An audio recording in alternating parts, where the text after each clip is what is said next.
Ready?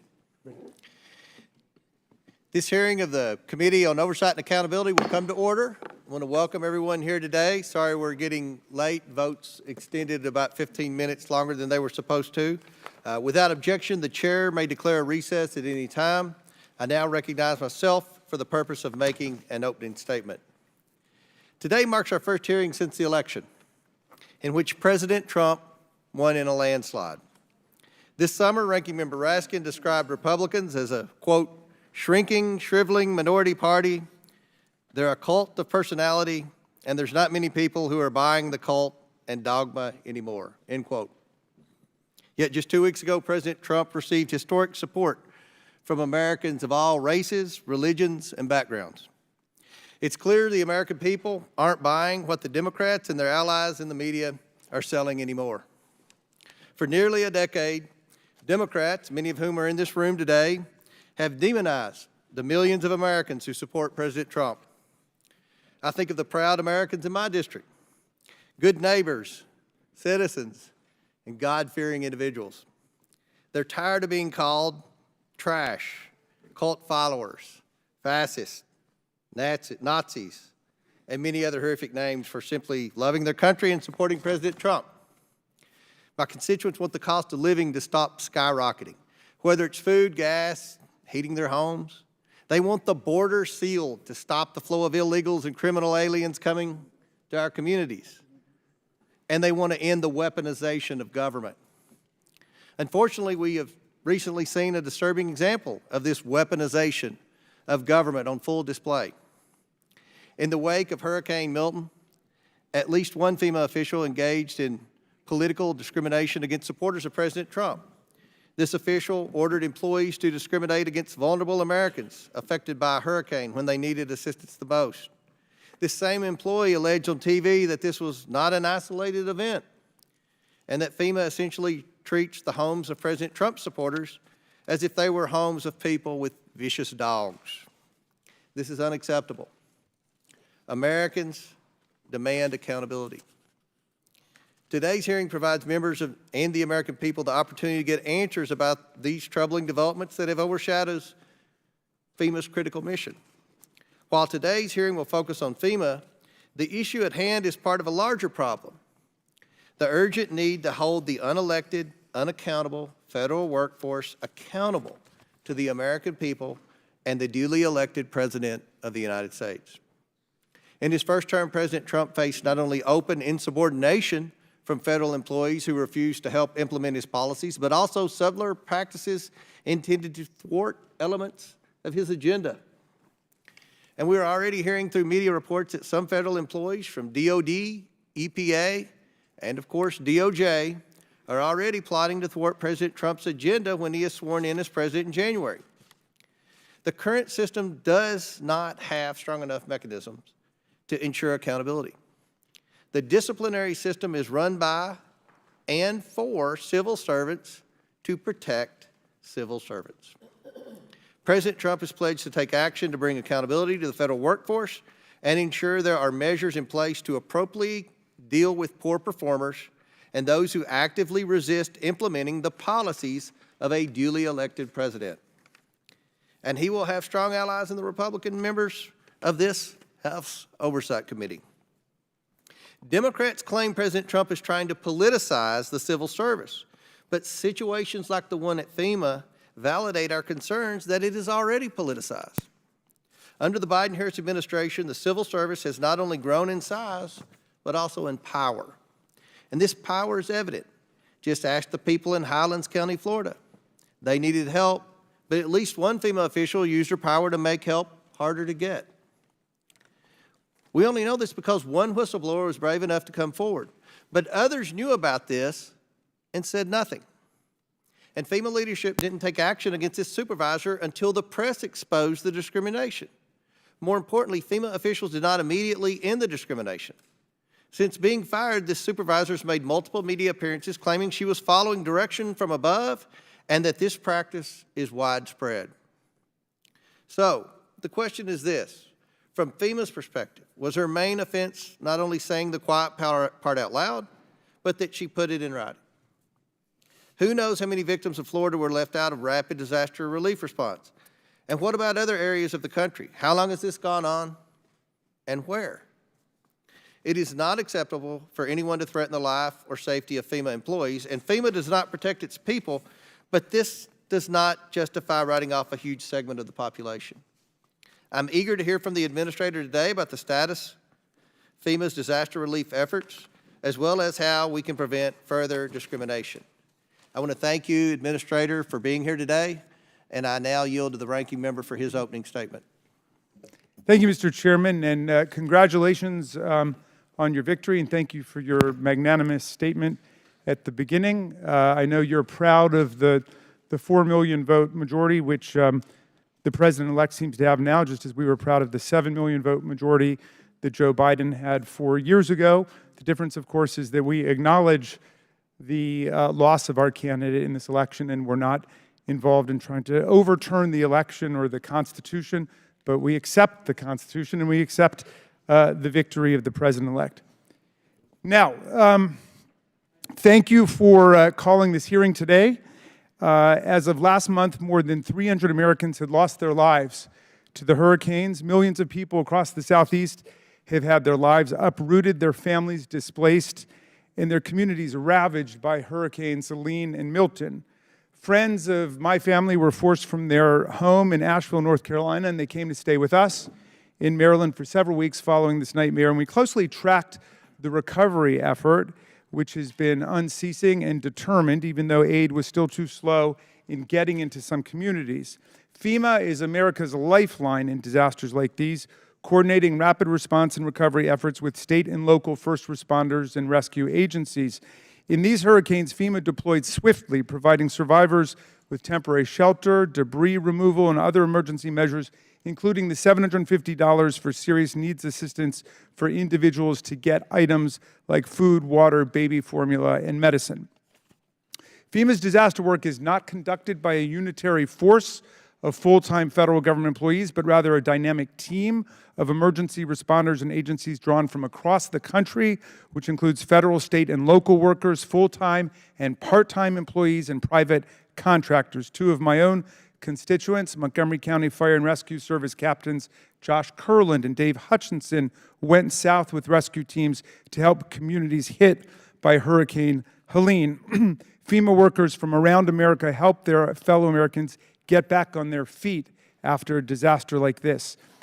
Now, even in the heat of the presidential election, Mr. Chairman, FEMA's response won high praise from leaders across the political spectrum.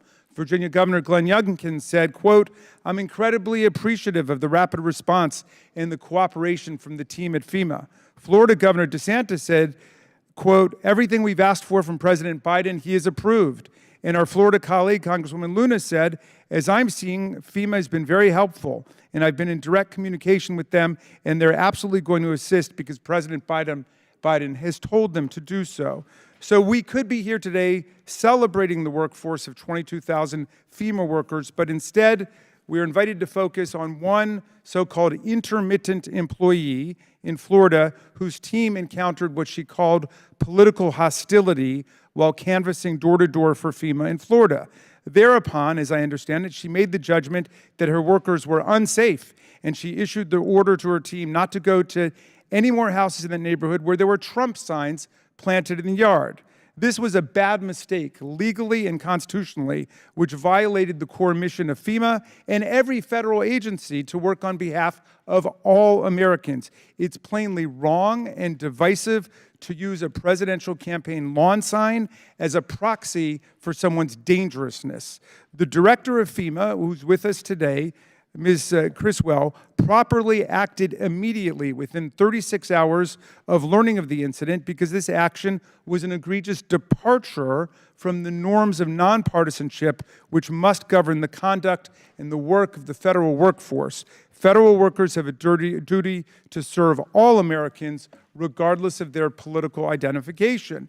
FEMA's prompt and unequivocal personnel action in this case is powerful evidence that the civil service system is working, not only to deliver quality public service, but also to correct employee errors and ensure that the people whose homes were skipped as in this case, receive outreach and assistance. And I understand that there were 20 homes that were skipped and then they were immediately addressed afterwards, but I want to ask about that. Now, none of this is to deny for a moment that in recent months, FEMA aid workers have been forced to work under a cloud of propaganda and lies concocted to erode public trust in FEMA.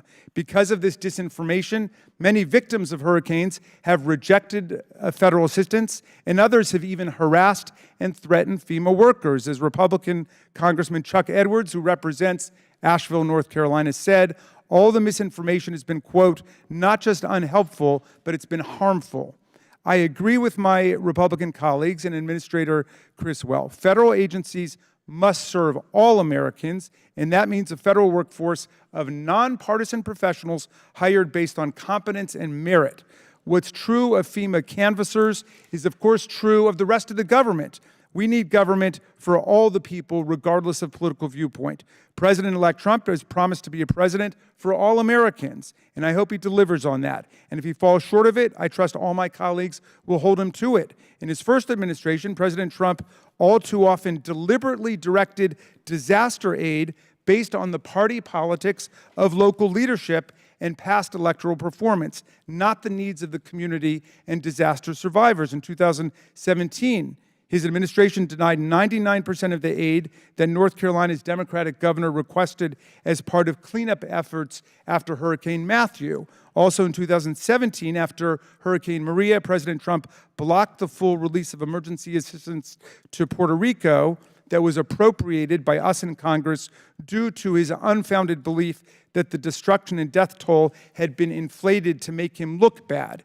In 2018, after California suffered the deadliest and most destructive wildfire in its history, President Trump initially refused to approve disaster aid because of the state's liberal Democratic leanings. He reportedly later changed his mind after his staff provided him data showing that there were more Trump voters in Orange County, California, than there were in the entire state of Iowa. Now is the right time for all of us, Mr. Chairman, and I mean this, for all of us to agree that nobody in public office, no matter how high nor how low, should play partisan politics with disaster relief in the age of climate change. Thank you for convening today's hearing so we can stand together and reaffirm our commitment to the idea that government exists to serve all of our citizens and to commend the devoted federal workers who work day in and day out to serve all of our people. Thank you, Mr. Chairman. I yield back. Gentleman yields back. Without objection, Representative Stubbe of Florida and Representative McCormick of Georgia are waived onto the committee for the purpose of questioning the witness at today's hearing. I'm pleased now to introduce today's witness. Ms. Deanne Criswell has served as Administrator of the Federal Emergency Management Agency since 2021. She has spent much of her career in emergency management, having previously served as Commissioner of the New York City Emergency Management Department, as well as previous positions within FEMA, serving as leader of the agency's National Incident Management Assistant Teams and as a Federal Coordinating Officer.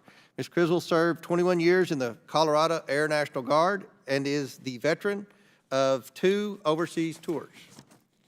Pursuant to Committee Rule 9G, the witness will please stand and raise her right hand. Do you solemnly swear or affirm that the testimony you are about to give is the truth, the whole truth, and nothing but the truth, so help you God? Let the record show that the witness answered in the affirmative. Thank you very much. We appreciate you being here today and look very forward to your testimony. Let me remind the witness that we have read your written statement and it will appear in our full in the hearing record. Please limit your oral statement to 5 minutes, but obviously you can speak whatever you need to say. We want to hear it. As a reminder, please press the button on the microphone in front of you so that it is on and the members can hear you. When you begin to speak, the light in front of you will turn green. After 4 minutes, it will turn yellow. When the red light comes on, your 5 minutes have expired, and we'll ask that you try to wrap it up at that point. I now recognize the Administrator for her opening statement. Thank you. Chairman Comer, Ranking Member Raskin, and members of the committee, thank you for the opportunity to testify regarding FEMA's efforts in response to Hurricanes Helene and Milton. We value this committee's legislative support and oversight of our agency, and I look forward to our conversation today. On September 26th, Hurricane Helene made landfall in Florida as a powerful and a fast-moving Category 4 storm. with hurricane force winds extending 40 miles and tropical storm force winds extending 310 miles from its center. Helene then entered Georgia as a Category 2 hurricane before becoming a powerful tropical storm that continued to release historic rainfall over already saturated soils as it marched through South Carolina, North Carolina, Tennessee, and Virginia. There were also impacts in West Virginia and Kentucky. Helene's powerful winds and floodwaters altered landscapes and devastated communities in many places not accustomed to experiencing such storms. The destruction caused by Helene was catastrophic. Less than 2 weeks later, Hurricane Milton rapidly intensified into a Category 5 storm in the Gulf of Mexico. After making landfall in Florida as a Category 3, it moved across the state into the Atlantic, spurring the formation of tornadoes and leaving an overlapping trail of destruction in many communities still reeling from Hurricane Helene. Many of these same communities were still recovering from Hurricanes Ian, Hurricanes Idalia, and Hurricane Debbie. And our hearts have been heavy with the stories of the survivors we have encountered and talked to. People who have lost their loved ones, their homes, and their businesses. These two catastrophic storms led to the loss of over 200 lives and caused extensive damages to homes and neighborhoods across the impacted states. There was also widespread disruption of critical services across southeastern United States, including the obstruction of transportation routes, which isolated many homes and communities. FEMA's mission statement is a simple one, spelled out in 7 powerful words, helping people before, during, and after disasters. And in my written testimony, I have provided a detailed account of FEMA's preparation, our pre-positioning of assets and personnel, and our coordination with other federal agencies in support of our state, our local, and our tribal partners. I have described in detail how FEMA responded to these 2 storms across 8 states, mobilizing the full weight of the federal government to help in impacted areas that were not accustomed to this kind of disaster. Prioritizing search and rescue efforts, reopening roads to reconnect hard-to-reach areas, delivering essential food, water, and other supplies to residents, and restoring critical infrastructure.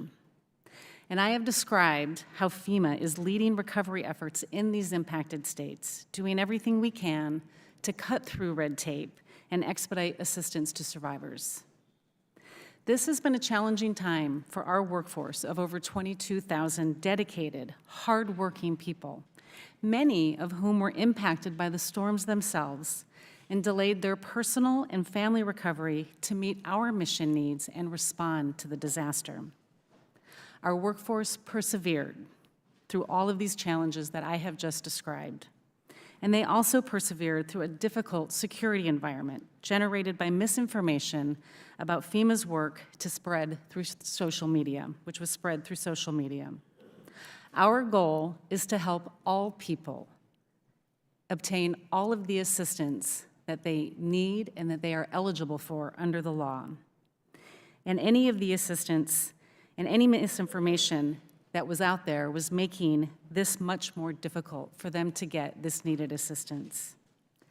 I greatly appreciate the voices and the support from Congress, from both sides of the aisle during this event, who attested to the work that FEMA was doing on the ground. So I was very concerned when I learned a FEMA employee had given instructions to a disaster survivor assistance team that were completely at odds with FEMA's mission. A critical function of these teams is to go door to door, to meet with disaster survivors, to make them aware of FEMA programs that are available for them, and to help them register for needed assistance. This employee wrote to about 11 staff members under her supervision that they should, quote, avoid homes advertising Trump, end quote. My senior leadership team provided me with this visual evidence that the employee had, in fact, issued these instructions, and they recommended that this employee be terminated and I concurred and directed the termination of this employee. I released a statement that day, and I will repeat what I said to all of my employees and the American people. This type of behavior and action will not be tolerated at FEMA, and we will hold all people accountable if they violate our standards of conduct. I do not believe that this employee's actions are indicative of any widespread cultural problems at FEMA.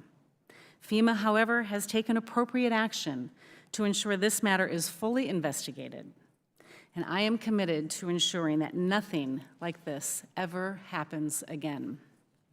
In the meantime, we have sent a new team to the field to contact all of the homes that had been skipped over at this employee's direction, and that work has been completed. Now, I know that this incident is on the minds of many members of this committee and across America, and I will be happy to answer your questions on it. However, I also hope that we will be able to have a chance to discuss the great work that our workforce has been doing in response to Hurricanes Helene and Milton, as well as the important challenges that lie ahead in the recovery effort. Thank you again for this opportunity to testify, Chairman. I look forward to your questions. Thank you very much. We'll now begin with questions, and the Chair recognizes first the member at Ground Zero of the last hurricane, Dr. Fox from North Carolina. Thank you very much, Mr. Chairman. I want to associate myself with your opening statement. Also, I want to thank the thousands of Americans who responded to the destruction of Helene in the North Carolina mountains by donating everything you can imagine to people there. Many tractor trailers of goods came from all over America. This response was wonderfully overwhelming. Unfortunately, our government agencies have not matched the care and compassion of average Americans. Ms. Criswell, I have the statement, the mission statement for FEMA here, because I looked at it and saw what you have said in terms of saying that the mission statement is to help people before, during, and after disasters in every form. But I think one of the biggest problems that I recognize while being on the ground for 6 weeks minimum, helping people, I was there. My area was very hard hit with the hurricane. But what I saw is constituents affected by the storm is how FEMA's representatives on the ground are telling people what the agency cannot do rather than what it can do. And you mentioned that you were bringing the entire weight of the federal government there, and I think that FEMA has fallen way short of that, and that's what I'm going to talk a little bit about today. Again, FEMA's entire mission is to assist, quote, before, during, and after disasters. It should not be up to disaster survivors to navigate the bureaucratic labyrinth in their time of need. FEMA appears to be plagued by poor decision-making and a serious lack of communication. Therefore, I think FEMA is not living up to its mission statement, a telling sign of mismanagement. And I want to say that I'm the kind of person who believes government of the people, by the people, and for the people. And I tolerate no discrimination of any kind. There should be an information roadmap available to those affected by disasters, including what they can expect from FEMA. You started out by giving us figures about what happened and a description of what happened. We all know that. And in every meeting I've had with FEMA, either on the phone or in person, we get this litany of things that FEMA has done, how much money it's spent. But when you really get down to the nitty-gritty, you can't get any details. What that roadmap should include is how much, what kind of aid they can expect to receive, a timeline for aid, information on all available assistance, the total federal government, as you said, which we do not get. what types of decisions will have to be made in the coming weeks, months, and years. So does FEMA have this roadmap, and if so, how is it communicated to people on the ground? Congresswoman Fox, I completely agree that our programs can be very complicated, and I have worked hard over the last 3.5 years to try to minimize the bureaucracy and make it easier for people to gain access to our programs. So why are you unable to provide the basic information to those suffering from disasters in a timely fashion? Congresswoman, we do have information that we give out to individuals that have been impacted by communities.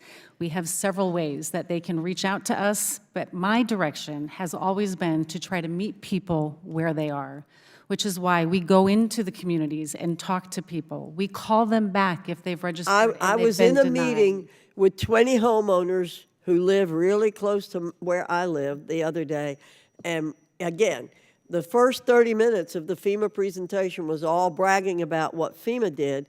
It is not providing basic information. If it's not doing that, how can it claim to be committed to helping people where they are? I am happy to look at the information and the materials that were presented at your meeting and looking for ways to improve them. Our goal should be to try to tell people how we can help them instead of telling them what we can't do. And I've tried and worked to try to change that focus, or that the way we approach reaching out to people and finding ways to get to yes. One of my colleagues recently asked FEMA where approximately 400 trailers full of supplies and aid were allegedly delivered in western North Carolina in the days after Hurricane Helene hit. He was told that the trailers were delivered to the State Emergency Management Headquarters, but they also could not share where the aid, estimated to be worth between $4 and $10 million, was actually located. Is it correct that FEMA delivered aid to the state, then simply absolved itself from ensuring the aid actually reached the people it was intended to help? This is a partnership. Our ability to respond to communities requires a deep collaboration between federal, state, and local partners. FEMA delivers supplies at the request of the state in the amount that they have requested, and the state prioritizes in consultation with their local jurisdictions on where those supplies need to go. Thank you, Mr. Chairman. I will have several questions to submit for the record. Thank you. Thank I you. yield back. Gentlelady yields back. Chair recognizes Mr. Frost from Florida. Thank you so much, Mr. Chair. So in my district, which was impacted by Hurricane Milton, I live in Orlando, Florida, been dealing with natural disasters and hurricanes my entire life. I've heard nothing but praise for FEMA's sense of urgency and how y'all have responded in the last many storms we've had. Since Hurricane Milton, many of my constituents have opened up casework with my office to help get FEMA assistance. My team and yours have worked hand in hand to solve these problems regardless of their political affiliation or their voting record. So just thank you for your hard work, and thank you to the hard work of all of the members of FEMA and staff who are fighting to ensure that people are safe and that we can recover after these horrible disasters. The individual responsible for the instruction that FEMA workers can avoid houses with Trump flags was fired. That's good. And thank you for handling that quite isolated situation. I do, though, however, have to call out the hypocrisy of many members of this committee. Madam Administrator, according to staff on President-elect Trump's former National Security Council, on at least 3 occasions, the President-elect hesitated to give disaster aid to areas he thought were too democratic, like California after the 2018 wildfires. If President Trump were to engage in partisan discrimination, how could that impact Americans, the economy, the environment, and also taxpayers in general? The severe weather events that we have been experiencing and the increase in them, they don't discriminate. They impact all people across all walks of life in every part of this country. And we have seen a continued increase in the number of those events affecting more Americans. We have to maintain our ability to be a nonpartisan agency so we can ensure that everybody impacted by these events can get the resources and the help that they need, that they deserve, and that they're eligible for under the law. According to reports, Trump only agreed to release aid when his staff pulled voting results to show him that the heavily damaged area of Orange County, California, had more Trump supporters than the entire state of Iowa. I ask unanimous consent to enter into the record a Politico article from October 2024 titled, "Trump Refused to Give California Wildfire Aid Until Told How Many People There Voted for Him," XAID says. Without objection, so ordered. In the FEMA chapter of Project 2025, the blueprint for the Trump administration, on the FEMA section, it said, quote, "They need to shift the majority of preparedness and response costs to states and localities instead of the federal government," end quote. This would be devastating for Floridians. We know these storms are happening more often because of the climate crisis. I've heard directly from scientists and meteorologists who fly into these storms after I flew into one with the hurricane hunters that they are going through more of these, they're seeing the worst storms they've ever seen in their careers. These are folks who've been doing this work since the 80s.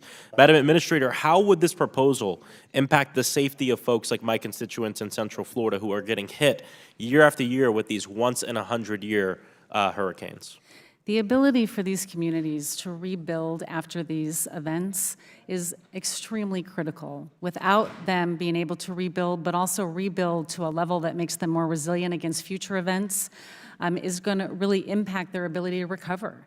And so what I have seen through my time as a local emergency manager, as well as serving in this role, that the biggest limitation and the reason we have presidential declarations is when it exceeds the capacity of a jurisdiction to be able to rebuild and allow their community to recover, then it will only make it more vulnerable to future disasters. After Hurricane Helene, President-elect Trump spread a ton of disinformation about FEMA assistance. Even like me, some of my Republican colleagues representing areas actually impacted from the storm, like Mr. Edwards from North Carolina, we've had to expend a significant amount of resources to fight these lies. During these hurricanes and the days leading up, I spent a lot of time in all the EOCs that are in my district. I spent time going to the shelters and speaking with people, and I can't tell you the amount of folks who came up to me in these shelters asking the most ridiculous questions based on what they heard from Donald Trump. And we know that in these emergencies, every second matters. Every minute matters in terms of life or death. Does FEMA have the tools and partnerships it needs to fully combat the disinformation we've seen from certain politicians? We continue to see the amount of misinformation around all disasters increase month after month, and what we saw during Hurricane Helene was certainly at a scale that I had never seen before. And how does this disinformation prevent y'all or affect y'all in being able to do the life-saving work that you do and impact assistance delivery? I think the biggest impact is that it makes individuals that have perhaps lost everything concerned about whether they should come to us for assistance, and then they cannot start their recovery process if they don't enter the system to get the resources that they're eligible for. My hope is that over the next 4 years, President Trump won't do the same things again, which puts American lives at risk. Thank you. I yield back.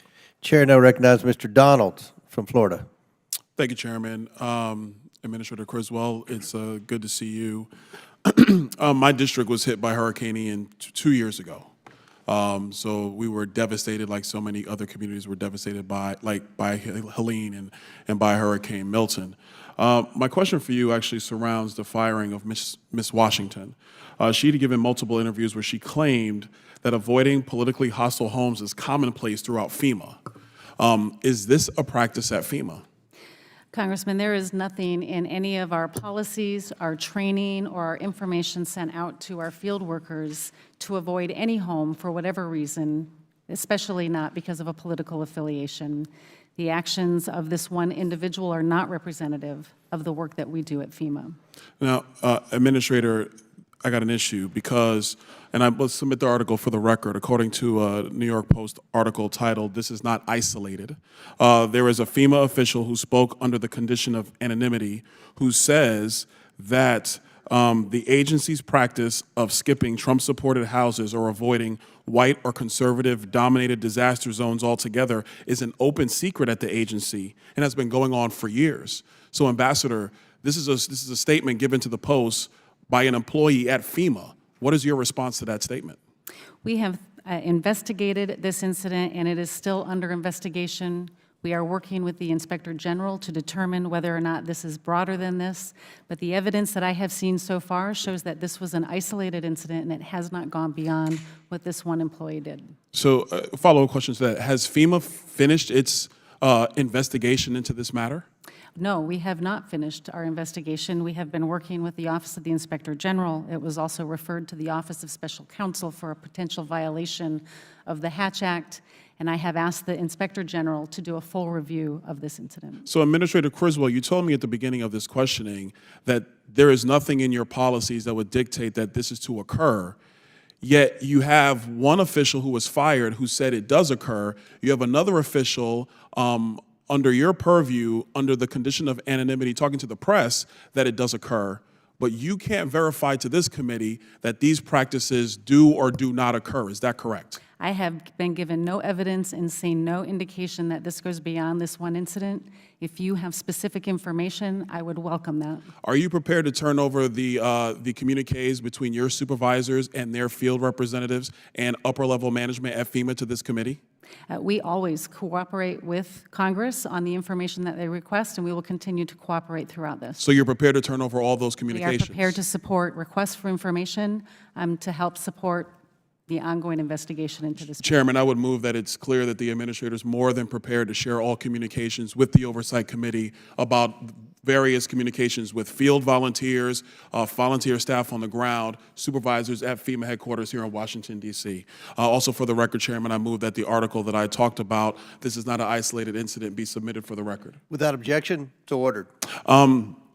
Administrator, I want to follow up with one point. It was said later in this article, FEMA employees are trained to deal with threats in disasters. And I think it's important for the committee to understand that when you're on the ground dealing with threats, especially in a disaster area, it is important. Administrator, do you think it's a better course of action for law enforcement to be involved when potential threats occur on the ground? Because look, during Hurricane Ian, we understood that you not only had citizens who were trying to protect their homes from looters, and they are concerned. You have looters who are actively trying to get at people's property in a disaster zone. But apparently it appears that you have employees, whether you know or not, who are trying to take matters into their own hands. So wouldn't it be a better course of action to involve law enforcement who is on the ground in a prolific manner? And it's not just local law enforcement. I know from personal experience, it is other law enforcement agencies that are on the ground in support to neighboring communities. Would you agree with that? Congressman, we have seen an increase in the amount of harassment during the response to Hurricanes Helene and Milton. We have been closely coordinating with law enforcement in all of the states that have been impacted, in particular in North Carolina, where we had several reports of harassment and potential threats to our employees. Okay, fair enough. What I would also let the committee know, as somebody who's had to deal with this firsthand, it's important for citizens to understand that it's very difficult to go through the FEMA protocols. We have had many amount of citizens who applied for direct assistance, were denied, and they had to work through my office to do that. I'm quite sure my colleagues who have had to deal with FEMA have dealt with this firsthand. I would really call on FEMA, whether it's this administration or the next, that they need to clean this process up, because the number one thing that hurts FEMA's reputation is the fact that so many citizens are denied when they apply the first time they come through the FEMA portal. And if they have to go through congressional offices to get help, and trust me and my colleagues, we will do everything for our citizens, but if that is gonna be the protocol for how citizens get help from the emergency management agency, then it needs to be completely revamped. I yield. Gentleman yields back. Chair recognizes ranking member for 5 minutes. Thank you, Mr. Chairman. Ms. Criswell, thank you for your testimony. Can you explain what the role of a door-to-door canvass is by FEMA during a hurricane recovery? These are our, ranking member, our disaster survivor assistance teams. These are groups of individuals that go out into communities to either see if they have registered for assistance, check on their case for them, or also identify if they have any other needs that we need to engage our nonprofit partners that might be in the area, like assistance with mucking and gutting their home. And we can relay that information back to the local emergency manager or back to the state to make sure we're meeting all of their needs. And this is a situation where there may be a complete communications breakdown because of the hurricane itself, right? That is part of the reason we do this, is because we know, and especially during these incidents, we saw limited cellular communication availability. They could not get online to register for assistance. They could not call us. And so we send people out to go knock on their door and see if they have had that opportunity yet. How many doors would you have knocked on during Hurricanes Helene and Milton? Tens of thousands, I would have to get you the exact number. Okay, and hundreds of people would have been involved in the effort? Yes. Okay, so it's been reported that there were unprecedented levels of harassment and threats leveled against FEMA workers, both the full-time workers and then intermittent part-time workers and volunteers who came along. Do you have any sense of where this harassment and where these threats were coming from? What were the things being said that would lead people to attack FEMA workers? We have seen over my last few years in this position, but even as my time as a local emergency manager, we have seen the amount of information being spread that's just inaccurate about FEMA programs, about FEMA policies continue to increase. We saw a big jump during Maui. We saw an even larger increase, and again, on a scale that I have not seen during Hurricanes Helene and Milton, primarily being spread through social media channels. And have you undertaken any efforts to combat that disinformation? So we do a number of things. We have an entire team of public affairs and external affairs experts that help us try to put positive information, correct information out. We establish a page. It's a standing practice for us to establish a rumor control page that we have done for many years through many administrations to put accurate information about the programs that FEMA is offering and the assistance that is available. We also reach out to the community. For example, in North Carolina right now, we're hiring community liaisons, people from the community that can help be a bridge between us and the people in their community to build that trust, make sure people are getting everything that they need, but also to let us know what kind of information or what kind of resources they may still need. The employee who was fired by you a day or a day and a half after you learned of what had happened was an intermittent employee, a part-time employee who may or may not have been trained on the proper protocols of FEMA. But what do you tell your workers to do if, in fact, they are harassed or attacked at the doors, going door to door, offering people assistance? Again, we have people that go into communities that have just been impacted by significant weather events and meeting people on their worst day.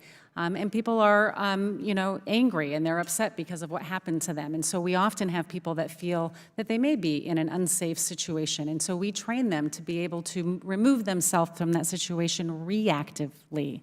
We never have done anything to teach our employees to proactively avoid an area where they feel they might be threatened. Okay, and just to restate the obvious, if this is correct, you have no policies or rules counseling people to engage in political party or candidate discrimination. Is that We right? have no policy, no doctrine, no rule, anything to that matter. Okay, and that's why you acted so swiftly to deal with that situation when it arose. I learned of this on November 7th, that there was an alleged claim that an employee had done this.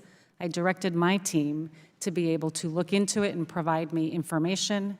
They showed me the evidence on November 9th, which is when I directed the termination of the employee. And I understand that FEMA itself is investigating to get all of the facts of the matter. Do you also support an investigation by the Inspector General at FEMA? I have already requested an investigation to the IG. Okay. Well, look, on behalf of the family that stayed with me after the hurricane hit Asheville, North Carolina, and other friends who were affected, I want to thank FEMA for doing your very best on behalf of the American people and mobilizing a strong relief effort. Not perfect, none of them are, but certainly a very serious attempt to address all of the needs that arose. I yield back, Mr. Chairman. Chair now recognizes Ms. Luna from Florida. Administrator Criswell, nice to see you again. Up here, sorry. Yeah, thanks. You came to my district when we were impacted. Before I get to some questions that I have from my constituents, I did have a question in regards to the investigations that you have into Marnie Washington. So she went on CNN, and she had stated that under the practice of avoidance and de-escalation, that was what she was using, what her supervisor was using in order to politically discriminate. My question for you, she also had stated that her supervisor, Chad Hershey, had directed her not to help politically hostile Americans, aka anyone who, in their opinion, had Trump signs. My question for you is, were you aware of that, and has Chad Hershey been fired, or is he under investigation currently? I understand that Mr. Hershey was in her supervisory chain, but that is part of now the ongoing investigation. If you find that he directed her to, and I assume that you guys will be talking with her directly, but if you find that, are you committing that he's going to be fired?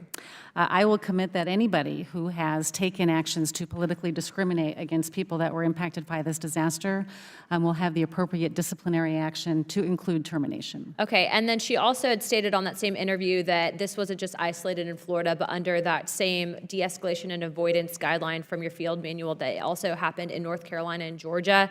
Are you aware of this? And in your estimates, roughly how many people have been impacted? She also stated that there should be incidents reports in regards to FEMA, that we should request them, but I assume that you were looking into that. So if you can just follow up on that. Yeah, we will certainly follow up on that, but again, our policies in nowhere talk about proactively discriminating against areas where they feel that there might be something harassing. Tracking, sorry, I just have to move on because we have time here. My next question is that in regards to your investigation, Marnie Washington stated that after she was terminated that she still had access to her portals and the cases that she had filed, and because of that she was actually able to see that FEMA was going through and deleting information in regards to the cases that she had specifically handled. Now, I understand that when people leave, sometimes things have to be terminated, but if you do have an ongoing investigation, my question is why would you then want to delete information, because then you wouldn't be able to adequately conduct a conclusive investigation? I have no information that we have deleted anything, as stated by Ms. Washington. Even if something was deleted, it's all part of a permanent record, and we have access to it. Okay, then I would advise, if you are tracking, that you should go, because she's saying that she physically saw that information was deleted out within 24 hours of her firing. I have one more question, but I'm going to get to some constituent questions, so please answer these quickly.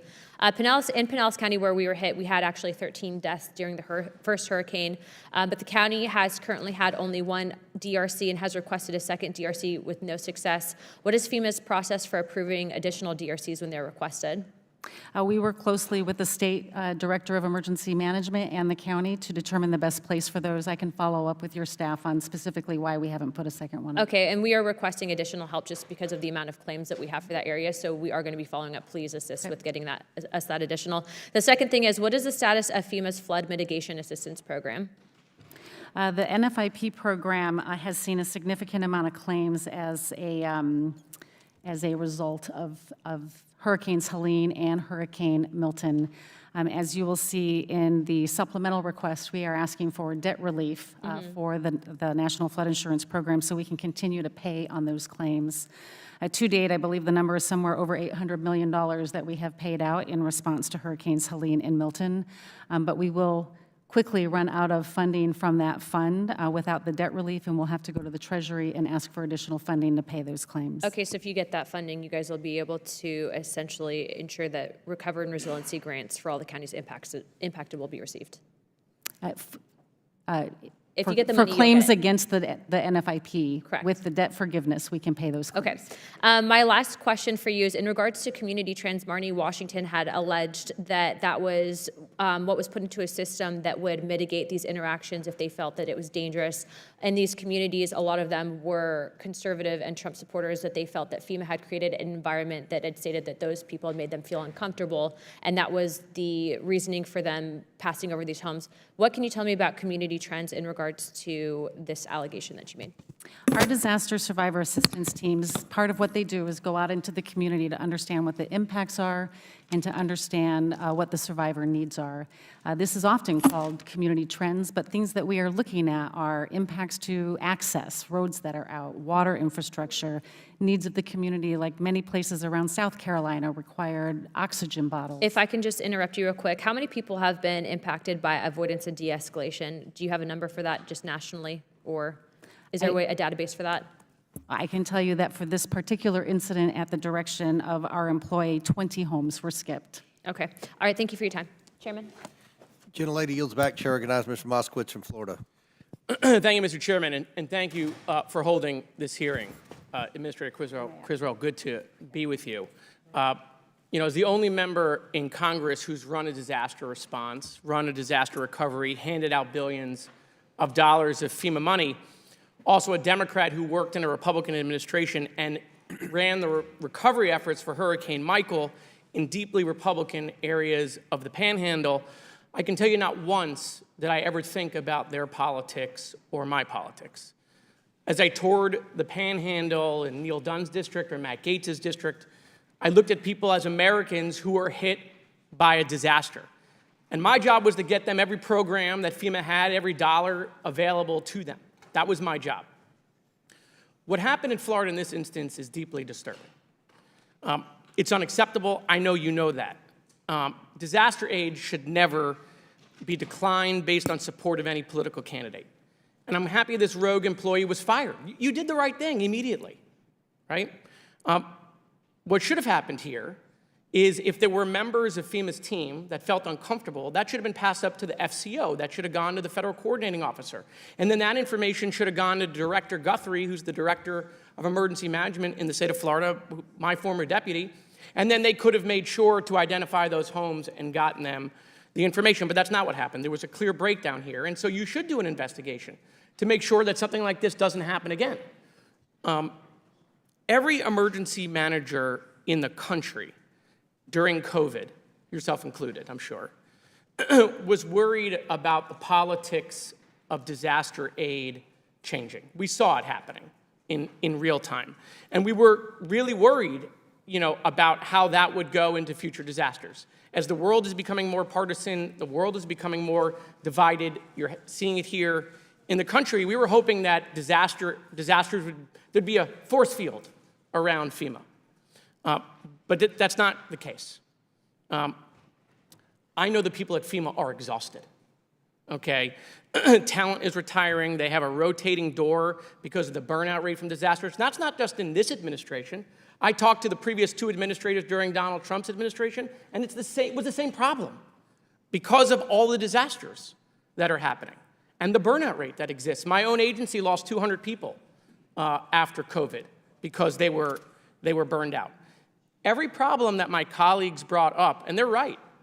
Chairwoman Fox is right. Anna Paulina Luna is right. All of the problems that they brought up with FEMA, those issues about programs and being denied, this is not new. This has been going on for a while. It happened in the Trump administration, right? Because here's one of the things that I'm going to say that no FEMA administrator will tell you while they're FEMA administrator. But the last two Trump administrators will tell you, previous administrators will tell you when they leave the job, is that Homeland has become too big. It has become too big. I got to work with Joe Lieberman. The idea of Homeland was a great idea. It's still a good idea. But never did anyone envision that the bureaucracy would become too big. FEMA can't make the changes you want them to make, whether it's Ms. Criswell or the next administrator that Trump appoints. They can't. Homeland won't let them because there's 30 people around a table, right, trying to figure out what to do in the agency. So for the people at DOJ, if Vivek and Elon are listening, you need to look at Homeland. You got problems at Secret Service, guess where that is? Homeland. And so what I'm saying is that don't look at Administrator Criswell or this FEMA administration or in this Biden administration. If you think there are issues in FEMA that you want to fix, I'm letting you know these issues go back decades. They're not new. They're not. And so I do want to say one more thing because I think it's tremendously important for my colleagues across the aisle and my Democratic colleagues. It is so important that we don't allow FEMA to become politicized and that we don't allow disaster aid to become politicized. Laser beams do not start fires in California. We cannot guide where hurricanes go. And you know what? You know who's amplifying that stuff? Foreign accounts. Other countries are amplifying that stuff on social media to divide us, to divide Democrats and Republicans. They want us fighting over disaster aid because it helps their goal. We can't participate in that. We shouldn't amplify that. So, Mr. Chairman, I thank you for having this hearing. We should have this hearing. But I want you to know that these issues that you're bringing up are not issues of today. These are issues of yesteryear.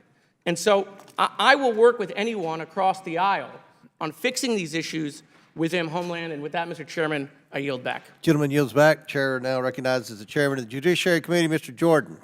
Thank you, Mr. Chairman. Administrator Criswell, is Ms. Washington lying to us?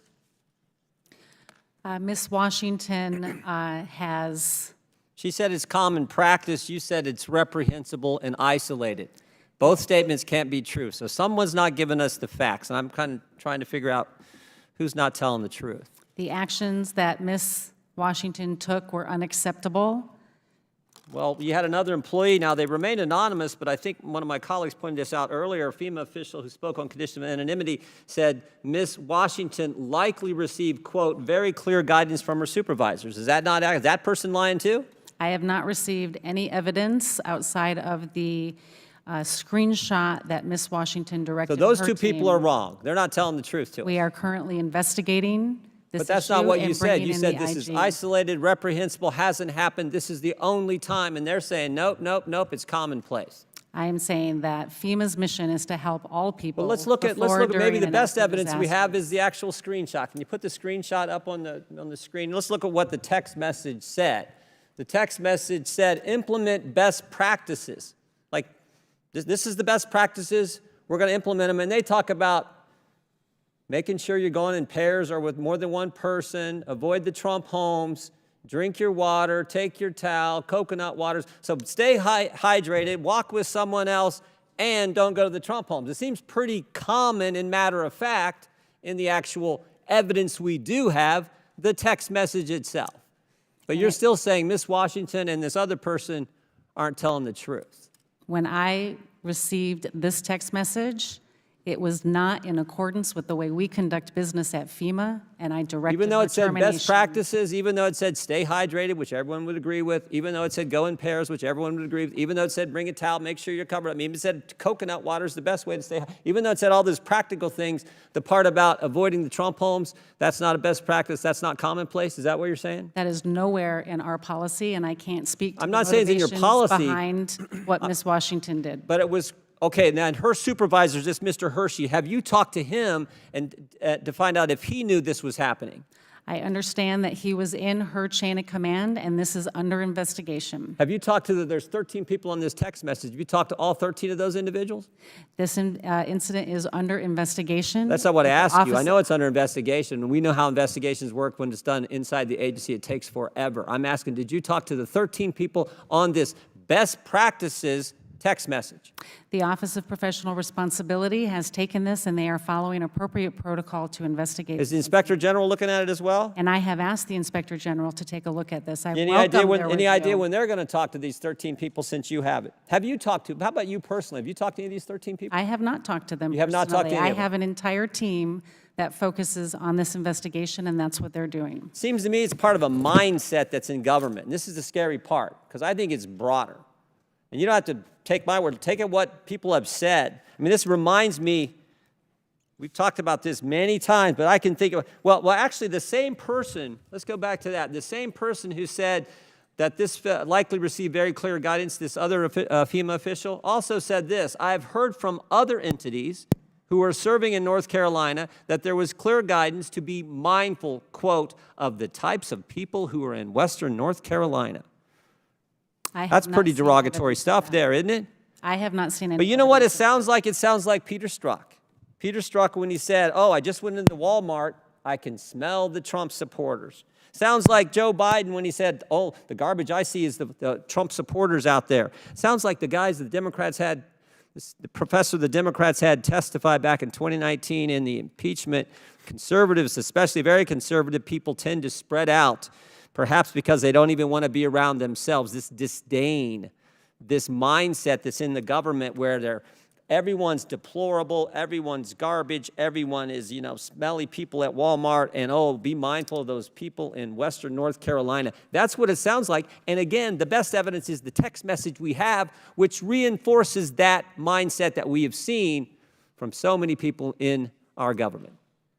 The actions directed by Ms. Washington are unacceptable, and when I received this text message, I directed her termination. Do you have any idea who this other, who this other official is? I do not, and if you have that information, Congressman, please share it. I don't have it. You're the one who's got it. You're the one who hasn't talked to the 13 people on the text message. It has not been raised to me. All right. I think, Chairman, I yield back. Chair now recognizes Ms. Norton from Washington, D.C.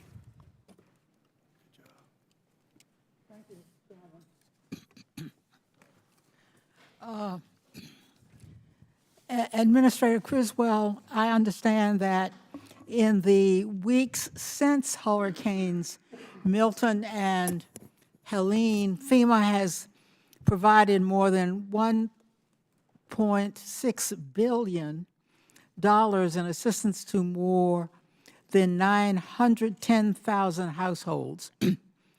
FEMA has also delivered more than 16 million meals, 18 million liters of water, more than 3,000 rolls of blue roof sheeting, and more than 700,000 gallons of fuel to the communities devastated by these hurricanes. And 700 and 500 FEMA employees remain deployed in these communities to assist with recovery. Administrator, what steps did FEMA staff take to contact their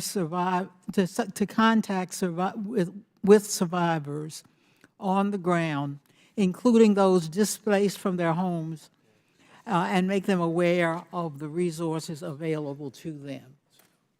Congresswoman, FEMA has many ways that we can reach and connect with people that have been impacted by disasters. They can contact us through our 1-800 number. They can go through our disasterassistance.gov website to register for assistance. They can use the FEMA app. We also have teams that go out into the communities, especially in something like North Carolina where communications were limited, to make sure that they've had the opportunity to register for assistance or to check on their case to see what other information might be needed for them to finish it up and to process it. And then we establish disaster recovery centers, fixed facilities once the infrastructure supports it, so people have a place they can go and they can talk to somebody face to face and work through their particular needs and their particular case, because we know everybody's situation is going to be unique to them. And we want to make sure all of our programs are available and we help them find the right ones to support their unique needs. Thank you. The destruction of Hurricane Helene left close to 4 million people without power.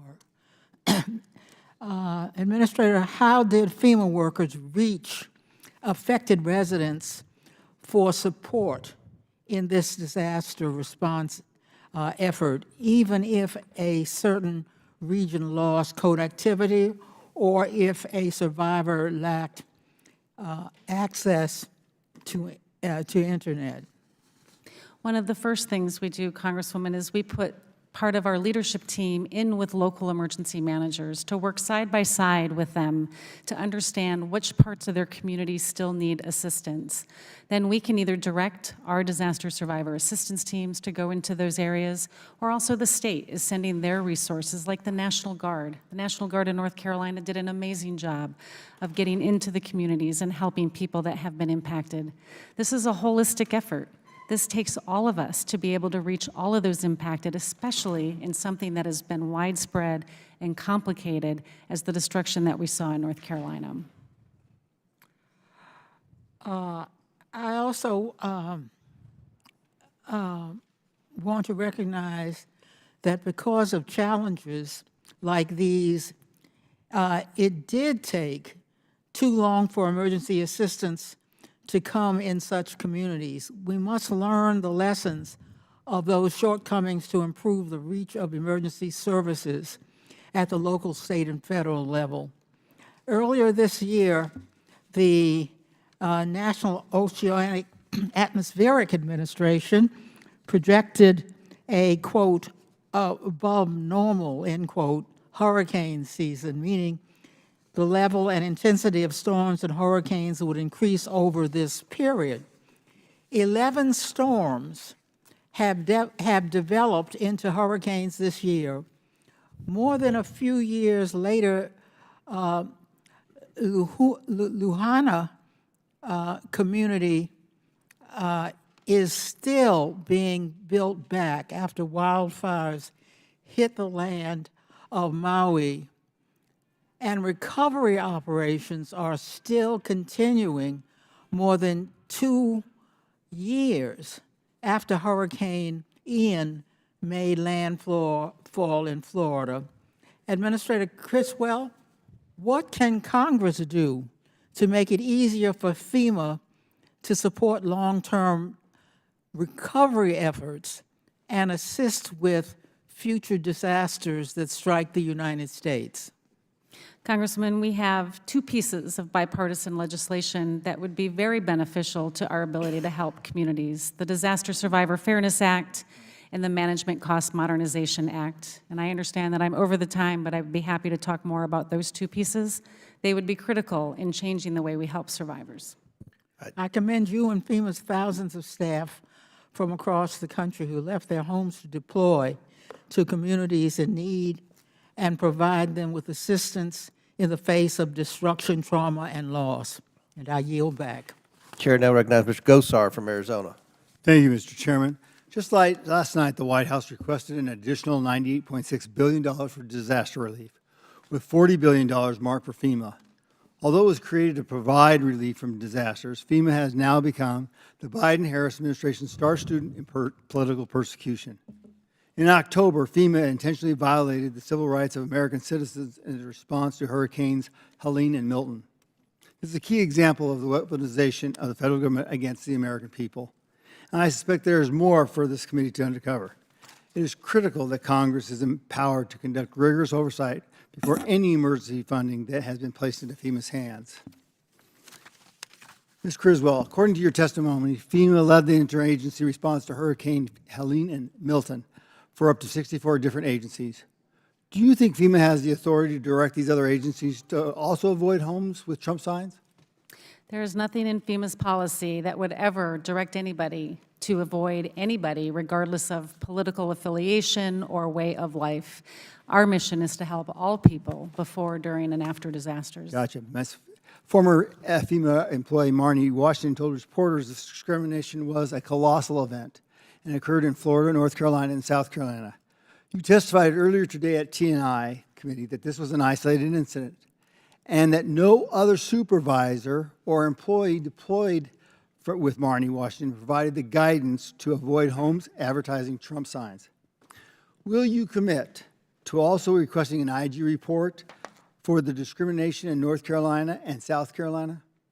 I have already requested the Inspector General to investigate this, but I will be certain to ensure that they include North Carolina and South Carolina in that. Thank you. An anonymous female employee, we've been told, I guess it would be from the Daily Signal, that employees were also advised to avoid certain homes and specifically use the terms hick, cowboy, redneck, Trump supporters, and MAGA to describe them. Have you come across any of these terms in your investigation so far? This is the first I am ever hearing any of those terms. I'll make sure you have those.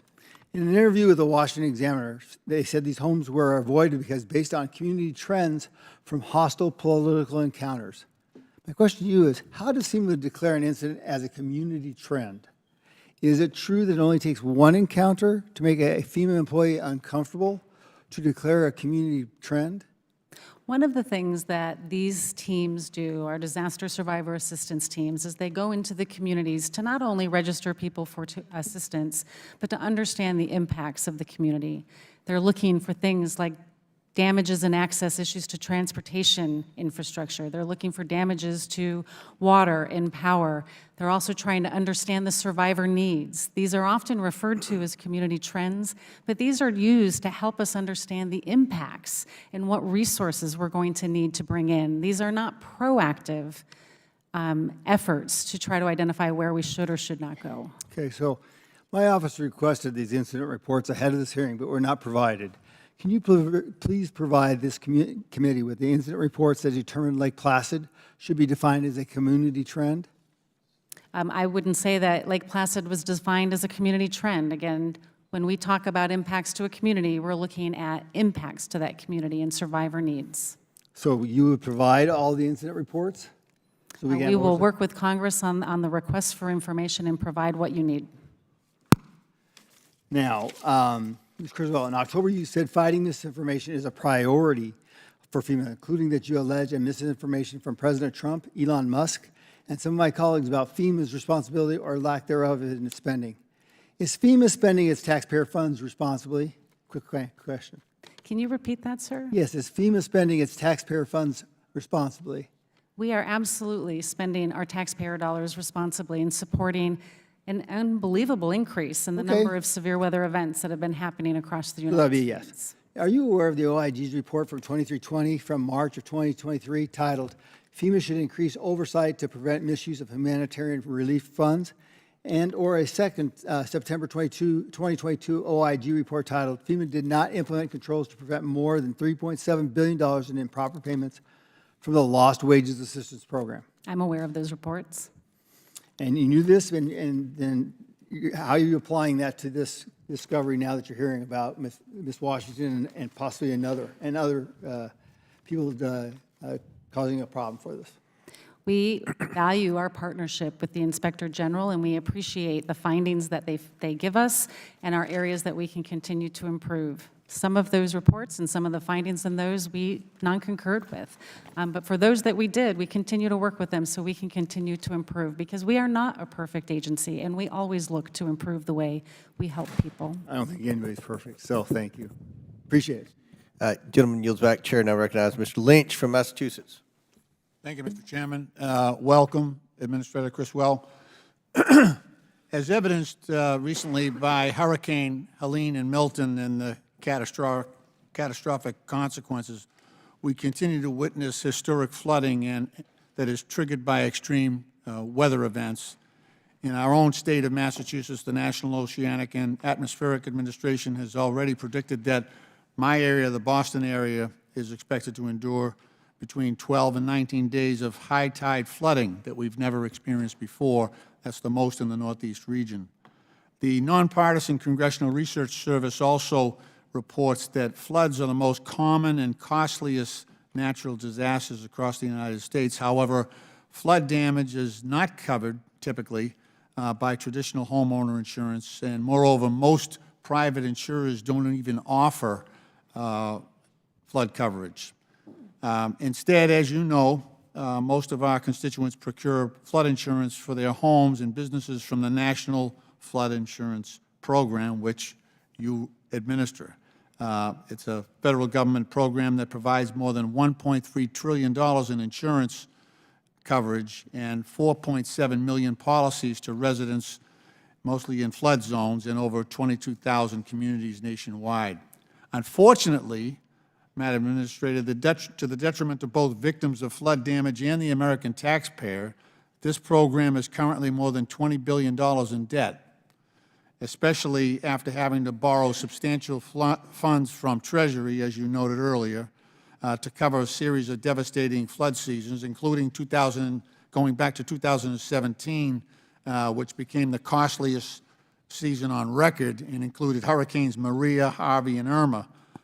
Administrator, FEMA administers the National Flood Insurance Program, which is set to expire in a few weeks of this year.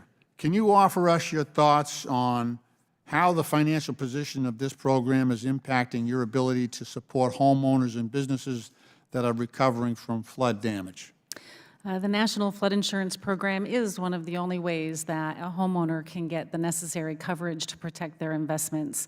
And the National Flood Insurance Program has not had a multi-year authorization in many years. It has been from CR to CR. Right. Without a multi-year authorization, we will continue to struggle year after year to meet the claims that individual homeowners have.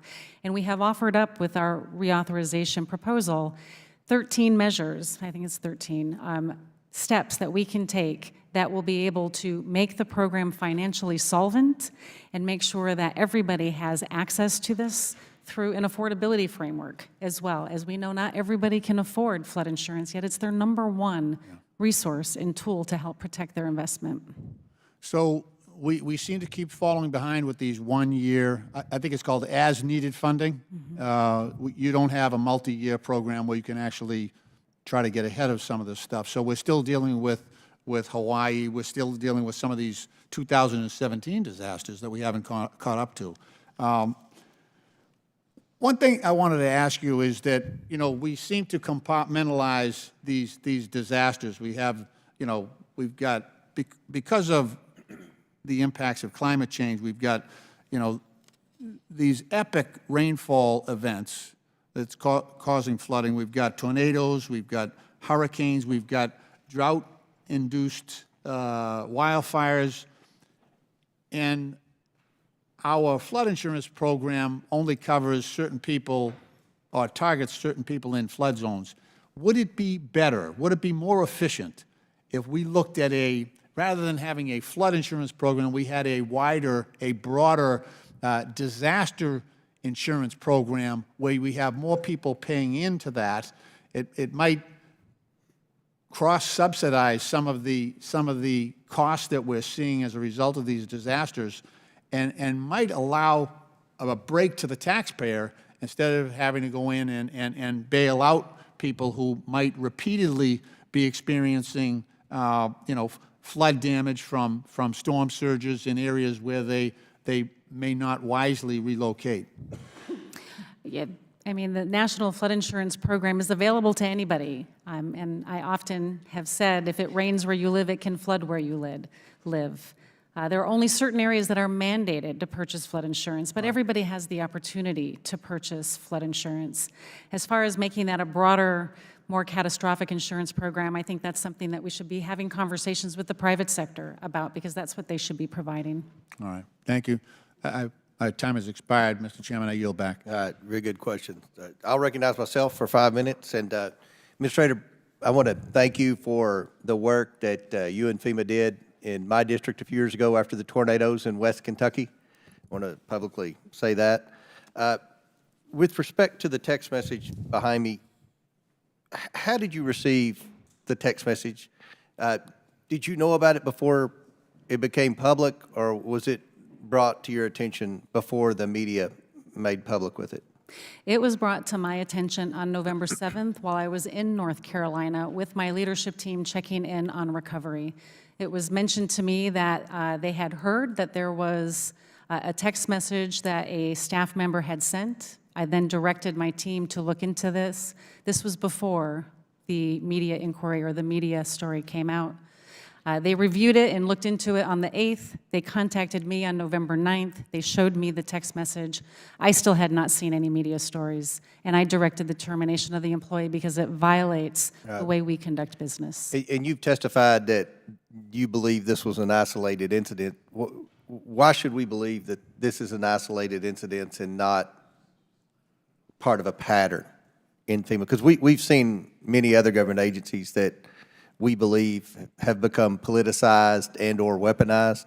So, I mean, why should we believe this is an isolated incident? Chairman, I understand your concern, and I share your concern, because I want to ensure that the American people know that FEMA is there to support all people, which is why we are conducting an investigation and why we have asked the IG to look into this further to ensure that this is not beyond the one employee who sent this message. It is not indicative of the rest of our workforce, and it is completely unacceptable.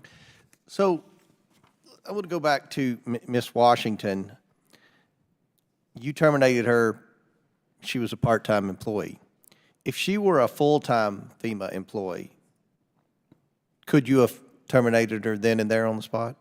We definitely have more flexibility within our intermittent employee HR practices, but we would have been able to take the necessary action to remove her until a full investigation had been done. So how likely would it have been that her termination would have been overturned because she would have been a full-time civil servant and been protected by the civil servant merit laws, tenure laws, whatever you want to call it? Given the text of this message, it's very clear that this was an unacceptable type of behavior, and I don't believe it would have been overturned. I think the system worked. Well, we're going to find out with a lot of federal employees that we believe should be held accountable for bad behavior. And that's one of the huge issues in this election, and this is going to be a priority for the new administration, and this is a role that this committee is going to play moving forward to try to work with the Trump administration, work with Elon Musk and Mr. M. Swamy to try to make government more efficient. So we'll see. We certainly believe that people, regardless of their party, regardless of their status in their years of service in the federal government, regardless of their ideology, if they've done wrong, then they should be held accountable. And I think the American people agree with us, and I think that was a huge issue in the election a few weeks ago. I want to switch gears and talk about FEMA, and I think a lot of people, myself included, often wonder what is the role of FEMA. So if a hurricane or a tornado or a natural disaster happens, I believe FEMA should be first on the scene. I believe that they, should be in charge of obviously rescue and recovery to ensure that, to help coordinate, to ensure that people have food and shelter. And then, of course, the big role I believe FEMA plays is debris removal to try to help coordinate, to get the power going, to get the roads cleared and things like that. A lot of people wonder, what then? What else is FEMA responsible for? Because I know when we had our issues in West Kentucky, people were thinking that if they didn't have insurance, that FEMA was supposed to come in and pay for that. Can you tell this committee and the American people who are watching this what exactly FEMA's role is the second a natural disaster happens, whether it's a wildfire out west or whether it's a tornado in the Midwest or whether it's a hurricane on the East Coast? What is FEMA's responsibility from start to finish? And how long should that take? I think the best way to start that, Chairman, is the fact that all disasters are executed at the local level, they are managed at the state level and supported by the federal government, and that's where FEMA comes in. In this particular incident, I contacted governors before the storm made landfall in all of the states that were impacted, encouraging them to ask for a pre-landfall emergency declaration. What that does is it allows me to pre-position resources. And these aren't just FEMA teams, these are the federal government. It gives me the ability to direct other members of the federal government to come in and be able to respond to those immediate life-saving needs as needed after a storm passes. For these events, we pre-positioned resources from Florida up to North Carolina and into Virginia to support those immediate needs. And we do that at the support of the governor. We have teams that are embedded with the governor sitting side by side who are also communicating with the local emergency managers, the local first responders to know where those needs are so we can direct our resources to the areas that don't have enough. These all start and end with that local first responder, and they did amazing work in those first few hours after these storms passed, and our teams on the ground immediately, the search and rescue teams from across the federal government, were there doing life-saving activities as the storm were passing all of these states. We then support through mission assigning other federal agencies like the Army Corps of Engineers to help assess what the needs are going to be for debris removal, or at the request of a local jurisdiction to actually do the debris removal if they don't have the contracts to do so. And then we continue to support the stabilization of those lifelines, being able to reimburse communities if they put in a temporary bridge or if they've done something to, in the case of Asheville. And the time's expired, but what's the normal time length for this? What do you have an objective when you go in and say, all right, this is when we hope to be finished? Do we hope everybody's paid? And do you have, is that ever a factor or an objective? All disasters are definitely unique. My objectives and my timelines are in that response to make sure that I have teams on the ground before landfall, that they are engaged during and after landfall, and then when the governor's team tell us that the incident stabilized, then we demobilize those response teams. Chair recognizes. Mr. Chairman, I just have a UC request on go some ahead. relevant articles. One published in The Hill, September 30, 2024, titled Georgia Governor Kemp Praises Biden's Hurricane Helene Response Amid Trump Criticism. A CNN article, October 7, titled DeSantis and Biden Speak on Storm Recovery After Reports GOP Governor Had Not Returned Calls from President, Vice President. And 3, a CNN article, October 3rd, titled Fact Check Amid Bipartisan Praise for Biden's Hurricane Response, Trump Falsely Claims Reviews Are Universally Negative. Without objection to order, Chair recognizes Mr. Christian Morte from Illinois. Thank you, Chairman, and thank you, Administrator, for your service. I want to show you a visual. Do you recognize this picture? I do not.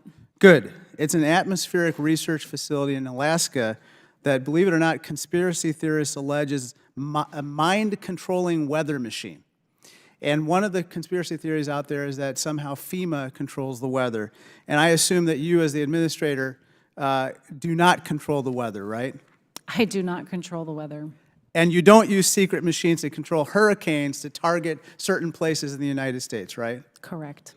and you and your team did not direct severe weather at North Carolina to, quote unquote, commandeer lithium mine property in that state, right? Why would anybody want to bring harm to the American people? And you would not direct severe weather to target anyone of a particular political party, right? Never. You're not establishing FEMA camps to detain individuals or enact martial law, right? Correct. These are all conspiracy theories that you've had to deal with. I'm glad that you have addressed them in this forum. Now let me talk about stuff that's true. It's true that during Hurricane Helene and Milton, FEMA assisted more than 35,000 households with disaster relief, right? That number sounds about correct. Let me just talk to you a little bit about what certain Republican officials have said about your response. Can you please show the first one?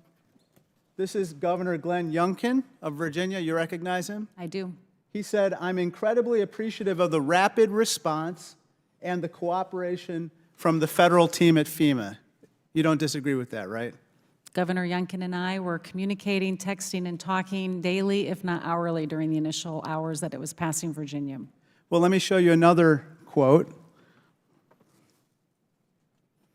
This is Governor Henry McMaster of South Carolina. He said, "Federal assistance from FEMA has, quote, been superb." You don't disagree with that either, right? I do not. Another one. This one is from Senator Tom Tillis, Republican of North Carolina. He said, "It has to be a coordinated response, and FEMA knows how to do this well." I presume you don't disagree with him either, right? I do not. Let me turn to a final topic, and this has to do with basically homes that also serve as child care centers in many places, including in disaster zones. Administrator Criswell, access to child care is often forgotten in the aftermath of a disaster, and I'm worried that cases like these don't get enough attention by FEMA or other agencies because these child care centers are often based in the provider's homes rather than a commercial facility. Let me show you what's called a flood susceptibility map of the Chicago area, which is what I represent. I'd like to draw your attention to this particular map because it shows the areas of the Chicago, what we call Chicagoland, that have high susceptibility of flooding. And as you can see, it's this blue area which basically covers the entire region like a wet blanket.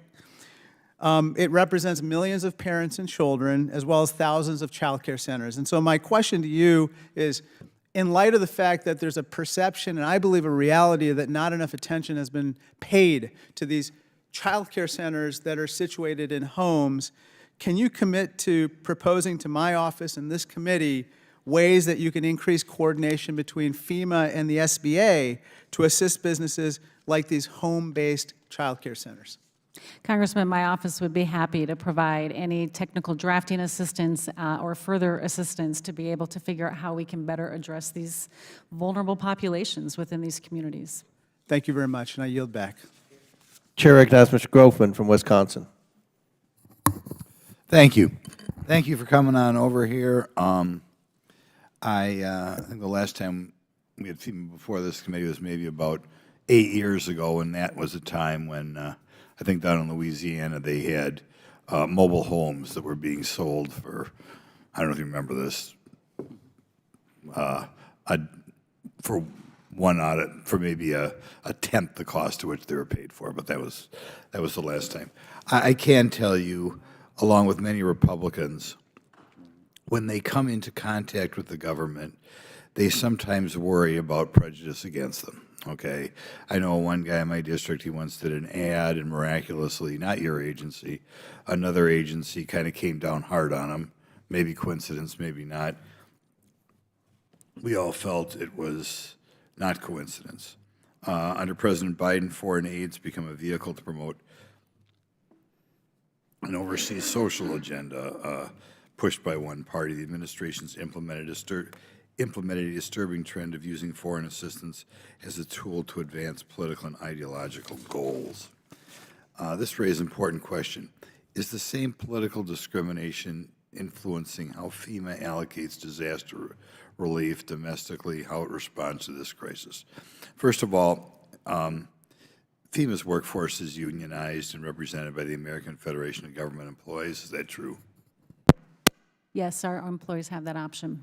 Okay. What percentage of FEMA employees are part of the union, do you know? I don't have that number on me, but I'll be happy to get back to you. It's, Well, okay. Does FEMA collect or track data on political contributions made by? We do not. Okay. The union representing your employees, at least what I have before me here today, has contributed about $12 million to Democrats over the last 20 years.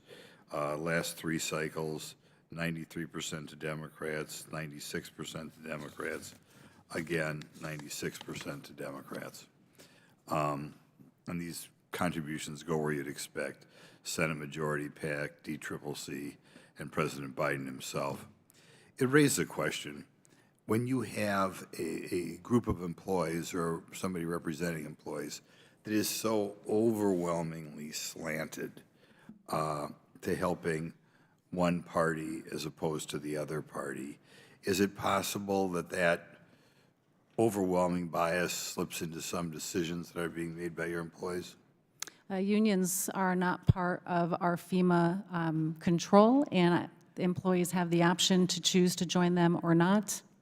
Right. I mean, the people who run the unions, though, and who are presumably elected by your employees, want to push contributions overwhelmingly to one group. I assume they communicate with your employees.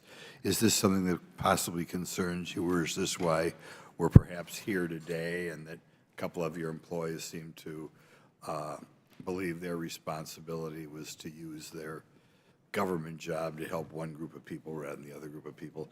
Could it perhaps create that mindset? Congressman, it is just unacceptable that any FEMA employee would tell any part of our organization to not support an individual that was impacted by a disaster because of a political yard sign. Right. I'm just going to say, you see what I'm saying? But, you know, it'd be one thing if it's 50-50. But when it's like 95% to one party, 96% to one party, does that create an environment perhaps of a dislike or even hatred of the political party that they're not giving money to? Because, of course, this union, they presumably communicate with their employees, this is who you should be supporting, blah, blah, blah, blah, blah. I sometimes wonder if that atmosphere comes a little bit from these one-sided slanted unions. Again, employees have a choice of whether or not they want to join a union or not. Not all of our employees are part of that union, and regardless, it is unacceptable, regardless if you are in a union or not, to discriminate against a disaster survivor because of a political sign in their yard. That's not who we are. I'm really glad that Chairman Comer is having this committee. Are you aware of anything you're doing to make sure this sort of thing does not happen in the past or in the future, given the overwhelming political slant of the union that represents your employees? So you're talking about anything I've done with the union or this event in Specifically to particular? make sure this is not going to happen again. Yep. Specifically talking to your employees and say, we realize you have a union that apparently really dislikes Republicans. Yep. What are you doing to make sure that that doesn't flop over into how they dole out the government largesse? Yeah, so immediately upon the termination of the employee that made this direction, I sent out an email to the workforce letting them know what is expected of them and that we serve all people. I have been in this job for 3.5 years, and my focus has always been on putting people first, and that's all people. We have also conducted refresher training for all of our staff that are in the field, explaining to them what we expect of them, again, so there's no misinterpretation of how we support people that have been impacted from disasters. And we will continue to work at the IG on the investigation on if there's any other factors related to this particular incident. Thank you. I'm sure this is something that they'll be talking about for the next 15 years. Chair now recognizes Mr. Mfume from Maryland. Thank you, Chairman Comer and Ranking Member Raskin. I want to thank the administrator for being here today. And I want to associate my remarks with those of the Ranking Member, Mr. Raskin, in his opening statement. Madam Administrator, you've got a tough job. And I've tried to sit here and to listen to what you say and how you say it. And my gut tells me that you are a good person with a good heart who wants to do good things for your nation. I think that if there is a disconnect here, it might be the fact that you can't make everybody underneath you good people, even though we'd like for them to be that way, because we take pride in our federal workforce, the fact that it is not a political workforce. Every now and then, there becomes a possibility where something terrible can happen. And we all know that 2024 has been a trying year for various agencies throughout the government dedicated like yours to protecting and providing for Americans of all walks of life. Your agency has done a good job in providing resources, at least what you have, I might add that, in very difficult situations in a number of different communities. That conclusion is not mine alone. It comes from governors, other members of Congress, mayors across the nation. That being said, I would be remiss if I did not, in a deliberately redundant way, go back and address this report of a FEMA employee who were allegedly foregoing visits to homes that had Trump signs displayed. Now, regardless of whether that employee was following a FEMA policy or not, it's a sad day, quite frankly, anytime. We've realized we've reached such a state in our government where people are making decisions based on their own partisan beliefs when they're in a nonpartisan role of providing service and providing it to everybody. And I must say that every disaster is not even a natural disaster. In my own city of Baltimore, we had a major bridge collapse, the Francis Scott Key Bridge. And we're still struggling to try to find a way to deal with that. And that's been since March 26 when it collapsed. The Port of Baltimore was forced to close, as you know. Longshoremen and longshorewomen were let go without work. Small businesses were impacted. We mourned the lives of those 6 persons who died on that bridge that night. And as we do in every disaster, we did not check to see which political party they favored. When the Small Business Administration, the Army Corps of Engineers, and the Coast Guard all stepped up, as they did repeatedly month after month, to do the tough work, nobody asked for a party registration or a voting card or a voting record. So we know that incidents like that are going to happen again. But what we, I think, have to be very firm in is our belief that emergencies should never have a party and that disasters ought never be partisan. I expect that we're going to work together on this. I would strongly suggest, though, that as I listen to the interview that journalist Roland Martin did with the person in question, I'm still scratching my head trying to figure out if, in fact, she was told by someone who is full-time, who may have taken an overreach in a disaster with a lot going on, to say, by the way, you can skip those homes. I don't know that she necessarily would have done it on her own. As you know from the interview, she's not a Democrat, she's not a registered Republican, and she did not even vote. So I'm still hoping that at some point in time your request to the Inspector General will be taken seriously, and he will start to look at what's going on. We need facts in this committee more than anything else. And I'm going back to the comments of my colleague from Florida who mentioned the overall Department of Homeland Security and suggested that that is where the problem lies, because it's so massive and people are not doing what they ought to do when they ought to do it to ensure integrity. I'm going to meet with him later today on the floor because I want to know that. He's worked in that capacity, so he should know what he's talking about.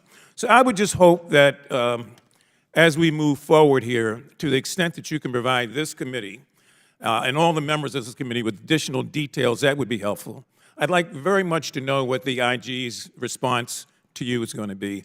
And I'd like to know at the conclusion of your own report, if you would be so kind as to share that with the chair and the ranking members so that members of this committee who are still clearly not knowing what to believe will have something more concrete that we can look at and make decisions on.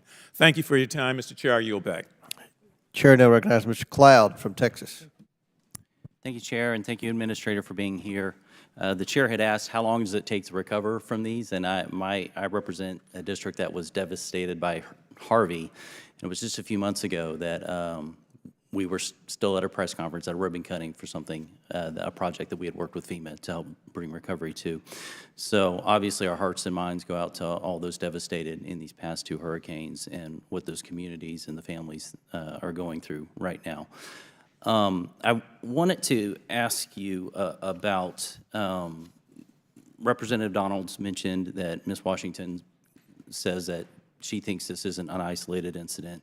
Of course, we have the New York Post article that talks about a FEMA official who went on and said that avoiding white or conservative-dominated disaster areas was an open secret within the agency.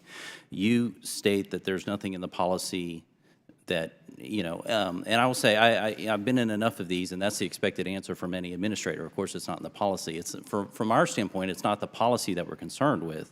It's not in the policy for the IRS to target conservatives. It's not in the policy for NIH to fund gain-of-function research. It's not in DHS policy for them to release foreign terrorists into our land, but they are. It's not policy of the FBI to target school teachers or people of faith, but all this is happening. And the common response is, well, it's not in the policy manual. Well, we're concerned about the culture. And I do not think that it's in a stated policy or in the culture to specifically say, you know, skip over Trump signs. But I am concerned about if there's not a proactive response to make sure that that isn't clear within the culture, that that kind of attitude should not be accepted at all. And I will point to this. FEMA's current strategic plan lists 3 goals. The first goal is to instill equity. We know that these DEI initiatives have had a discriminatory aspect in it. We've seen a lot of companies now having embraced it out of altruistic means, but understanding that what they do is they ask us to discriminate proactively. One of the things it mentions is this plan lists racial minorities, even religious minorities, as individuals who should be the beneficiaries of equity. So I would ask you, who's a religious majority, or a racial majority? Does FEMA make decisions about resources distributed according to these policies? Because this is in the strategic plan. And so whatever your case is on this, you're asking your employees to make distinguishment between individuals as opposed to just meeting a need. I tell people all the time in our office, we don't care who you are, we don't care what your voting record is, we don't care your background, your whatever. When you walk into our office, as many offices here, even across the aisle, we're here to help and to help get your case through. I think that should be the very clear standing of FEMA, and I would encourage you to revise your strategic plan and rid it of all the DEI. We'll be addressing this actually in a markup, I think, tomorrow. But if you could do that, I think that would go a far way to making sure we have a proactive culture to where it's very clear so these isolated incidences don't pop up. Because what we didn't see in that text thread was any pushback on that either. And that should have been clear, like, no, we're not about that. That's not what FEMA's about. And I would encourage you to do that. I did want to ask about a couple things because sometimes I've noticed, and I don't think this is the intent, having, you know, had my own experience with FEMA, but sometimes it seems that the process gets in the way of the people. And I will point in our own district, you know, most of our district's rural. Sometimes you'd have a grant for $500,000 for a rural community. They're having to go through the same sort of process that in a large metroplex, somebody with a $20 million project is going through. Very often it was point of contacts were very difficult. I know one place that had 7 site visits. It was a different team every time. They had to start the process over and over again because staff kept changing and these sorts of things. I was talking to someone even yesterday, and I've had a number of conversations with someone who's on the ground in North Carolina trying to help. And they listed a couple instances where you have people come out in the community, they put some resources together. They're trying to respond while FEMA's getting there and other resources, agencies are getting there. And FEMA would go in and they would, for example, be hosted in a place. FEMA would come out and rent out the place from underneath the people who are already doing recovery work. And they would confiscate the resources that were in that place and basically take over and kick the people out. there was this one group that basically were hiding their resources now because that had happened to them 3 times already. And so I would also caution you, there's other instances too where you have people trying to go and rescue and do recovery of their family, of their friends, of their neighborhoods who they know are trapped on a mountain, for example. And FEMA workers would stop them and prohibit them from going in to rescue them. And so, again, in the aspect of guiding a culture, could you speak to what you are doing to ensure, in a sense, that you don't have, you mentioned some of them are temporary employees, that you don't have people who have this newfound authority who are actually prohibiting the work because it doesn't fit within their scope, and that we're making sure we put people before processes? Chairman, I know we're over. Do I have time to answer? Can you, Make it quick? yeah, make it quick? My apologies. I've had a lot of experience with FEMA. So. Yeah, Congressman, I mean, first, I just want to address that the equity as a foundation of emergency management is part of my strategic plan, because I think it will also address some of your concerns, because I share your concerns. And when I was a local emergency manager, both in Colorado, but as well as in New York City, what I have experienced is the barriers that people have, good working people have, in trying to access the assistance that's available to them. And when I came into this position, my goal was to try to remove those barriers and make sure that everybody had access. That's the foundation of why we put equity in there. It wasn't a DEI initiative. It was about making sure all people can access Religious the programs. minorities, distinguishing between religious minorities There's a and majorities? definition, as in the executive order, that is listed in there because that is the executive order. But our view on equity is making sure that Why would you we even have ask? consistent and fair treatment of all people and making sure that nobody is left behind.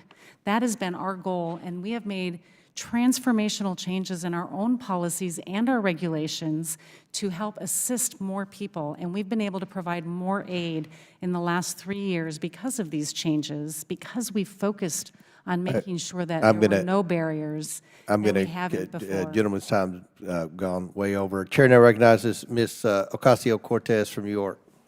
Thank you so much, Mr. Chairman. You know, I think some of the points made earlier today, that disaster response and relief is historically and continues to be genuinely an area of bipartisan work, and my hope is that we can continue to protect these programs. In fact, one of the things that was brought up earlier, Administrator Criswell, was the National Flood Insurance Program, the NFIP.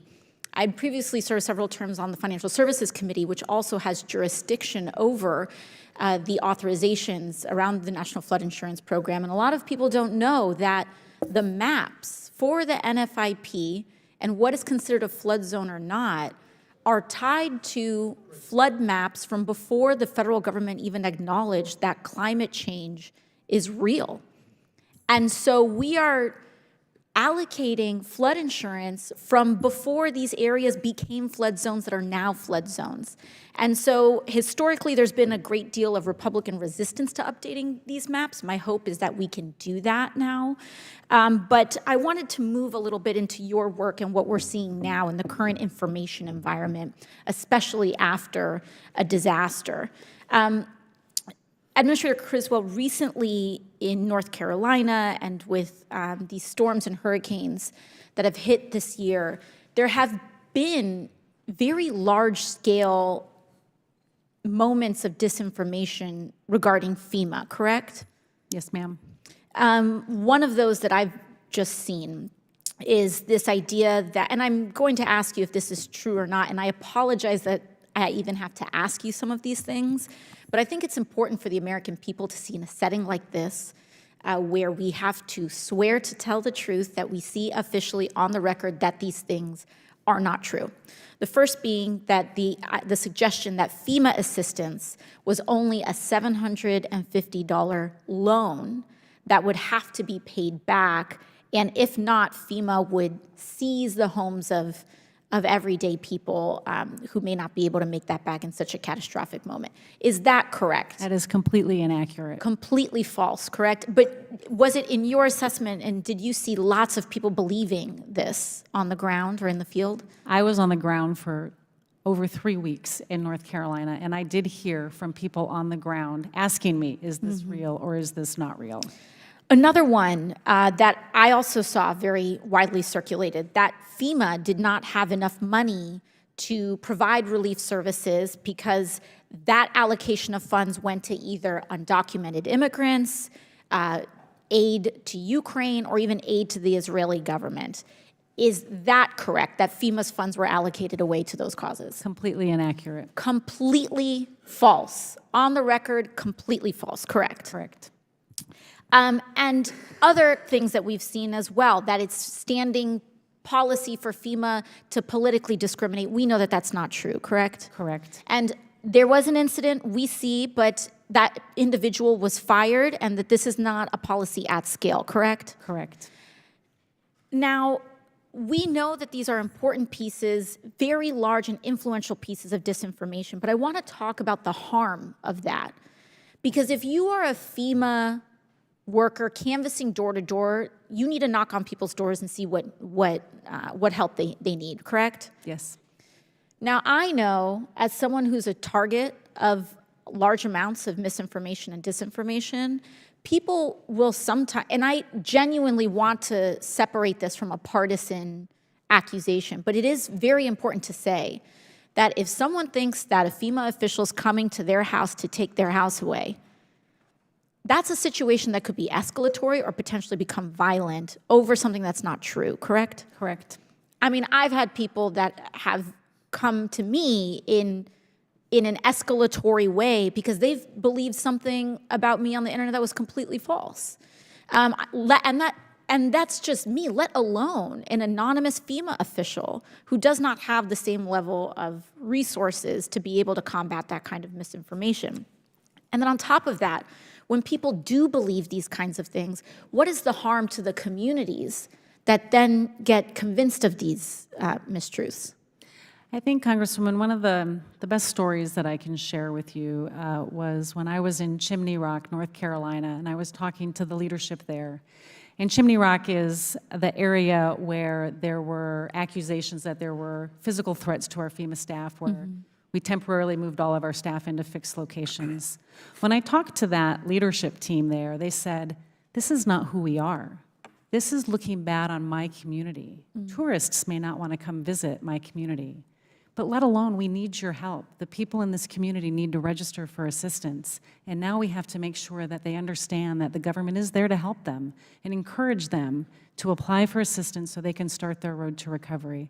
I think that is a really good example of how it not just impacts an individual, but impacts an entire community and their reputation and who they believe they are, and now who the public writ large thinks they are. Got it. Thank you very much. Gentlelady's time's expired. They have called votes. They called votes about 10 minutes ago, but we're going to have one more questioner, and then we'll recess for votes. But Chair now recognizes for the last question before recess the gentleman from Alabama, Mr. Palmer.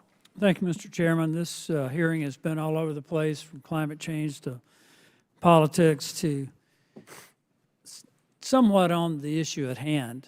And I want to ask you, Administrator Criswell, has FEMA made any attempt to identify the people discriminated against because of their support for President Trump? The actions of this individual were unacceptable, and that's not what I asked. we do not have any evidence at this point that shows that this was a larger issue, but there are ongoing investigations. I've only got a few minutes. No, ma'am. I'm asking, there were clearly people who were passed over. Correct. Okay. Have you made any attempt to identify those people? Oh, those people that were passed over? Yes, ma'am. We sent another team in there, and they have made contact with everybody in that community. So what is FEMA prepared to do to meet the needs of those people who were discriminated against? If they registered for assistance or needed assistance, they are now in the system and will get whatever they are eligible for.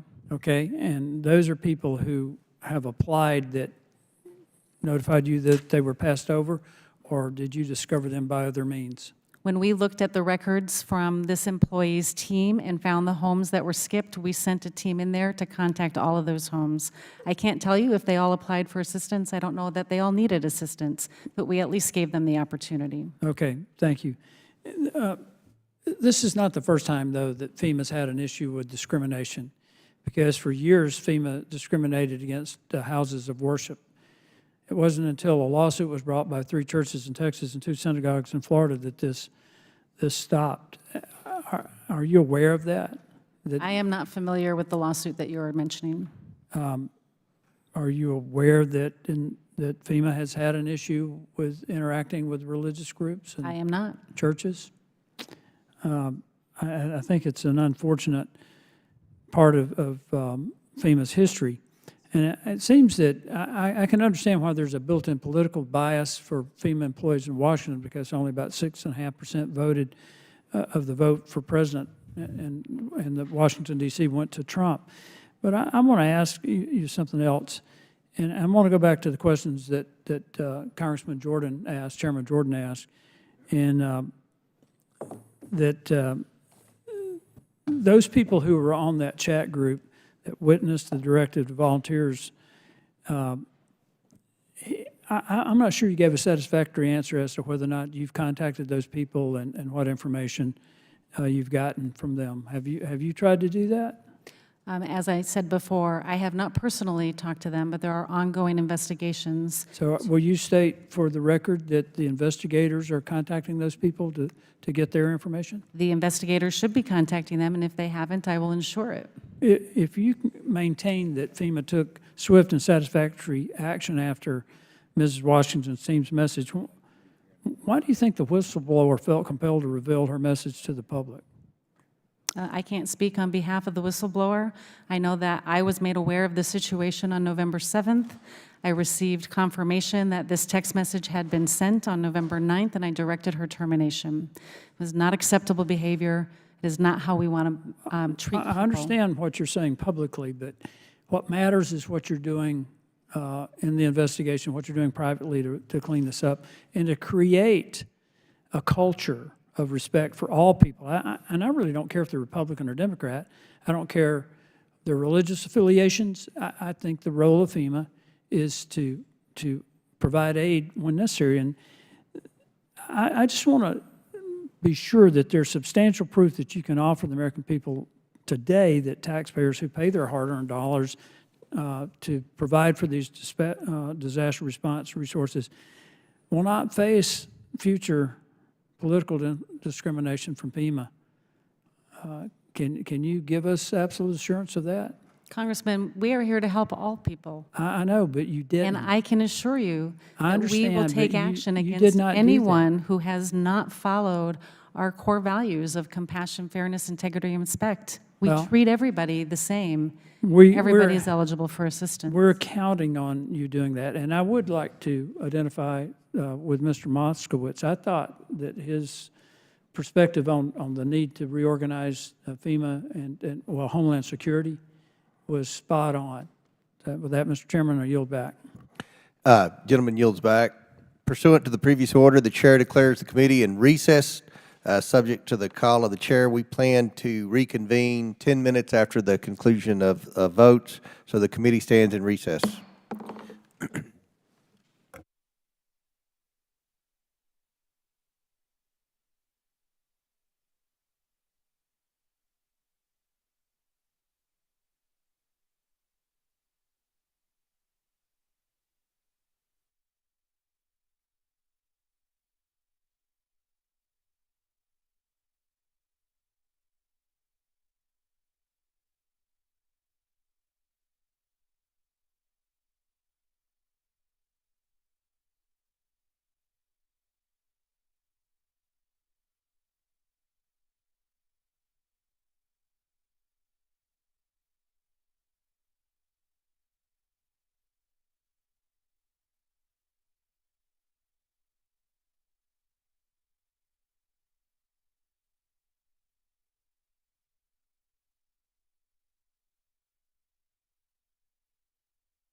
AOC went.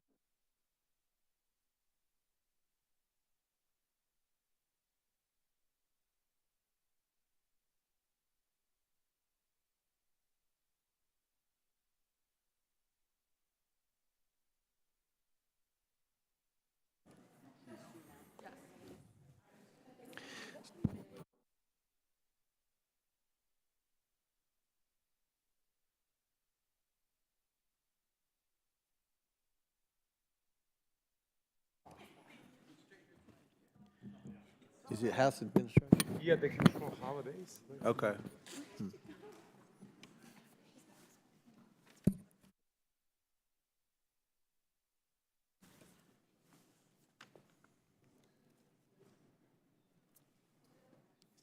we know where the witness is?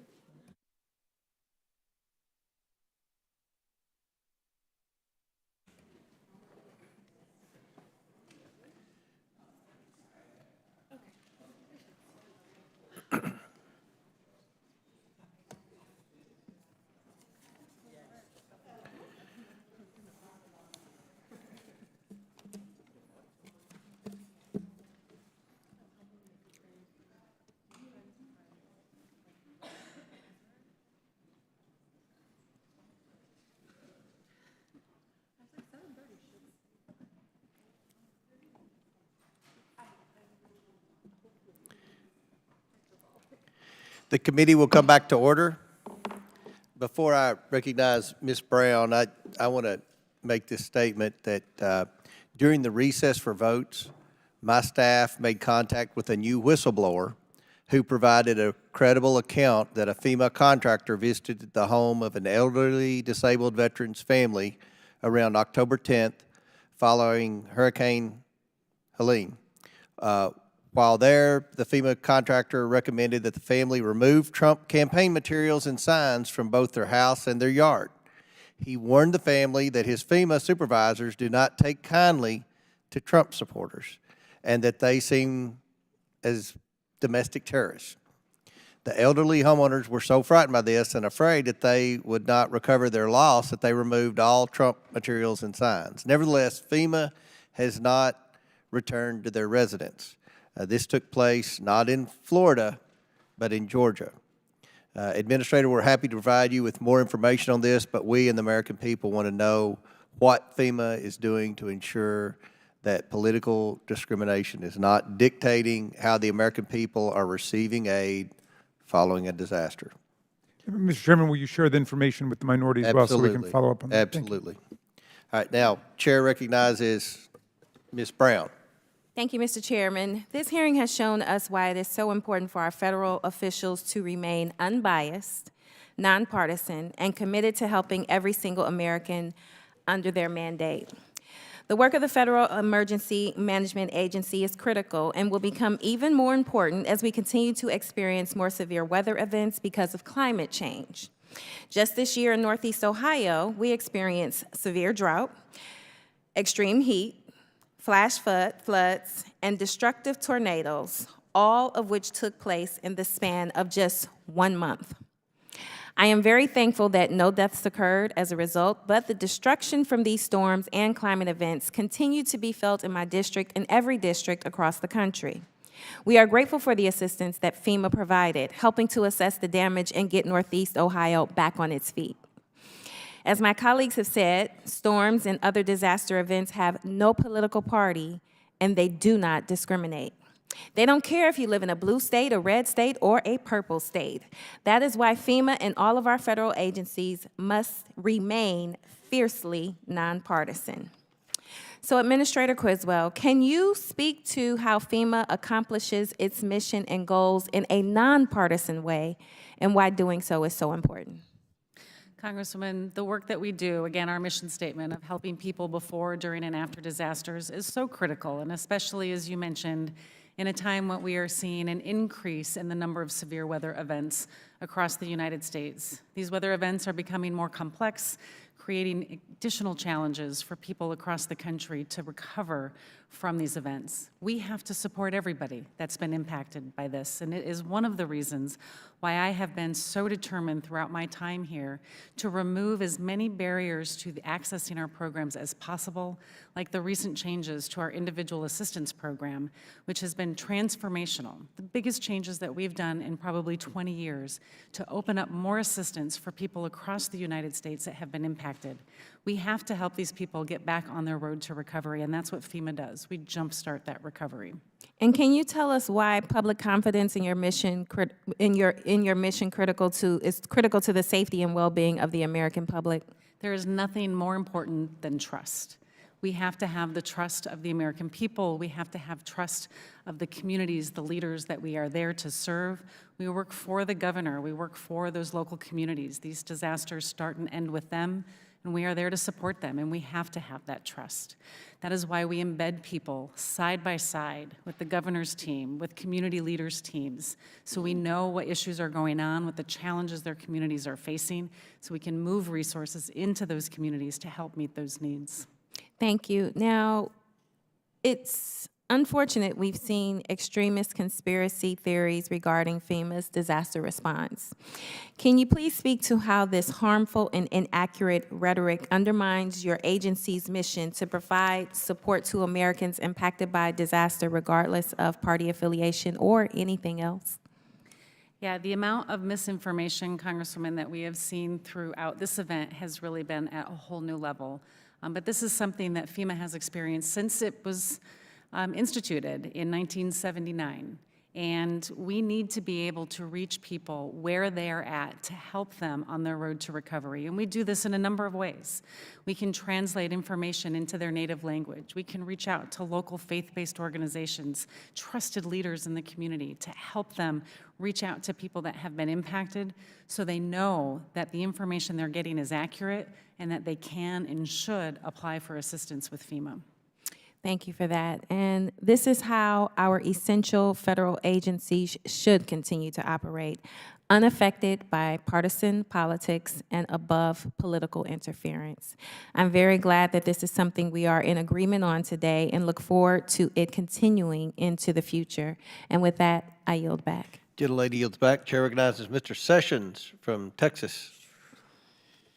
Mr. Chairman, thank you very much. Administrator, thank you for taking time to be here. I felt like that in listening to you earlier that your questions, the answers, and the things that you responded with not only showed that you have the capacity to understand the task in front of you, but that you've effectively dealt with it. If I could just provide two pieces of information, I'm not even looking for a response, but two pieces of information. We did a subcommittee hearing out in Hawaii, and we had an opportunity, the subcommittee which I chair, federal workforce and government operations in federal workforce. And it was very important for us to go, and we learned that it was the most expensive disaster in the country's history, some $3 billion. I was surprised to hear that it was the most expensive, but that's the testimony. I would draw to your attention that much of the delay that has caused much of the money that has been spent, I think could be negotiated better with the governor of the state. The FEMA representatives who were there did a great job, and I enjoy them. But they felt like that the delays in their ability to make progress, to get people back onto their own home site, back in their own homes, has been delayed because the governor will not issue the necessary paperwork for them to move forward. And so they have moved them off a little bit, maybe a mile to the west, and they're building a huge new subdivision of mobile homes, essentially, that are going to cost $1 million each. And I think that many of those could have been placed maybe 4 or 5 months earlier with the assistance of the governor. I would encourage you to please engage the governor. Secondly, in 2010, there was a blast that happened at West Texas. a great big explosion, and part of that explosion destroyed many of the schools. I think the elementary school, the junior high, and the high school. We are still now 14 years off that, and there is a disagreement about the aggregated money that was spent, and FEMA still believes that West Texas, West Independent School District still owes back a great deal of money. And my staff got deeply engaged. About a 5-hour Zoom call occurred, and at that, I think that there could have been more transparency on behalf of the federal government, because there were dollars that were lumped into aggregate areas that we could not tell what was in there, and I don't think it was a perfect match. It was apples on one side and oranges on another, and the city of West, including the school district, put things that they paid for instance, some athletic fields and some other things which were not broken out and which may have been an assumption that somebody else was paying for things. My point of saying this, you haven't personally looked at this, and I have not either, but I'm going to. And I'd like to, when I contact your regional coordinator there, I'd like to advise him that I told you that I think more transparency will be necessary so that we can effectively put this to bed. And I would like to ask that you somehow give some signal or notice. Let's get transparency. Let's resolve this. 14 years is too long. We do appreciate FEMA. We do appreciate the work they've done, and I'm proud of your work as the administrator. Mr. Chairman, I yield back my time. Gentleman yields back. Chair recognizes Ms. Lee from Pennsylvania. Thank you, Mr. Chair. And I would also like to thank Administrator Criswell for being here with us today on a very long day, obviously. But let's be real, what FEMA does has never been more critical, because right now, climate change has completely flipped the script. Storms like Milton and Helene hitting landlocked states, that was unthinkable not too long ago. But now we've got places like Asheville, North Carolina, 2,000 feet above sea level and hundreds of miles from the coast, getting wrecked by hurricanes and extreme weather. So Administrator Criswell, as we're seeing more frequent and intense storms, what new challenges are you seeing emerge for your agency? As you mentioned, Congresswoman, we are seeing events like we have not seen before. I mean, I can think back to a year ago with the wildfires in Maui that were happening at the same time that we had a hurricane in the Pacific heading towards the desert lands of California. The types of events and severe weather events that we are seeing at a scale that we have not seen previously. I mean, as an example, 117-ish disasters last year, and we have over 170 already declared this year. The challenges we face is making sure as we are rebuilding these communities that we do so in a way that makes them stronger against future storms, and not just the risks that they faced in the past, but the risks that they will face in the future. Certainly. So as climate change worsens, then would you say that your agency is going to need more resources or fewer resources?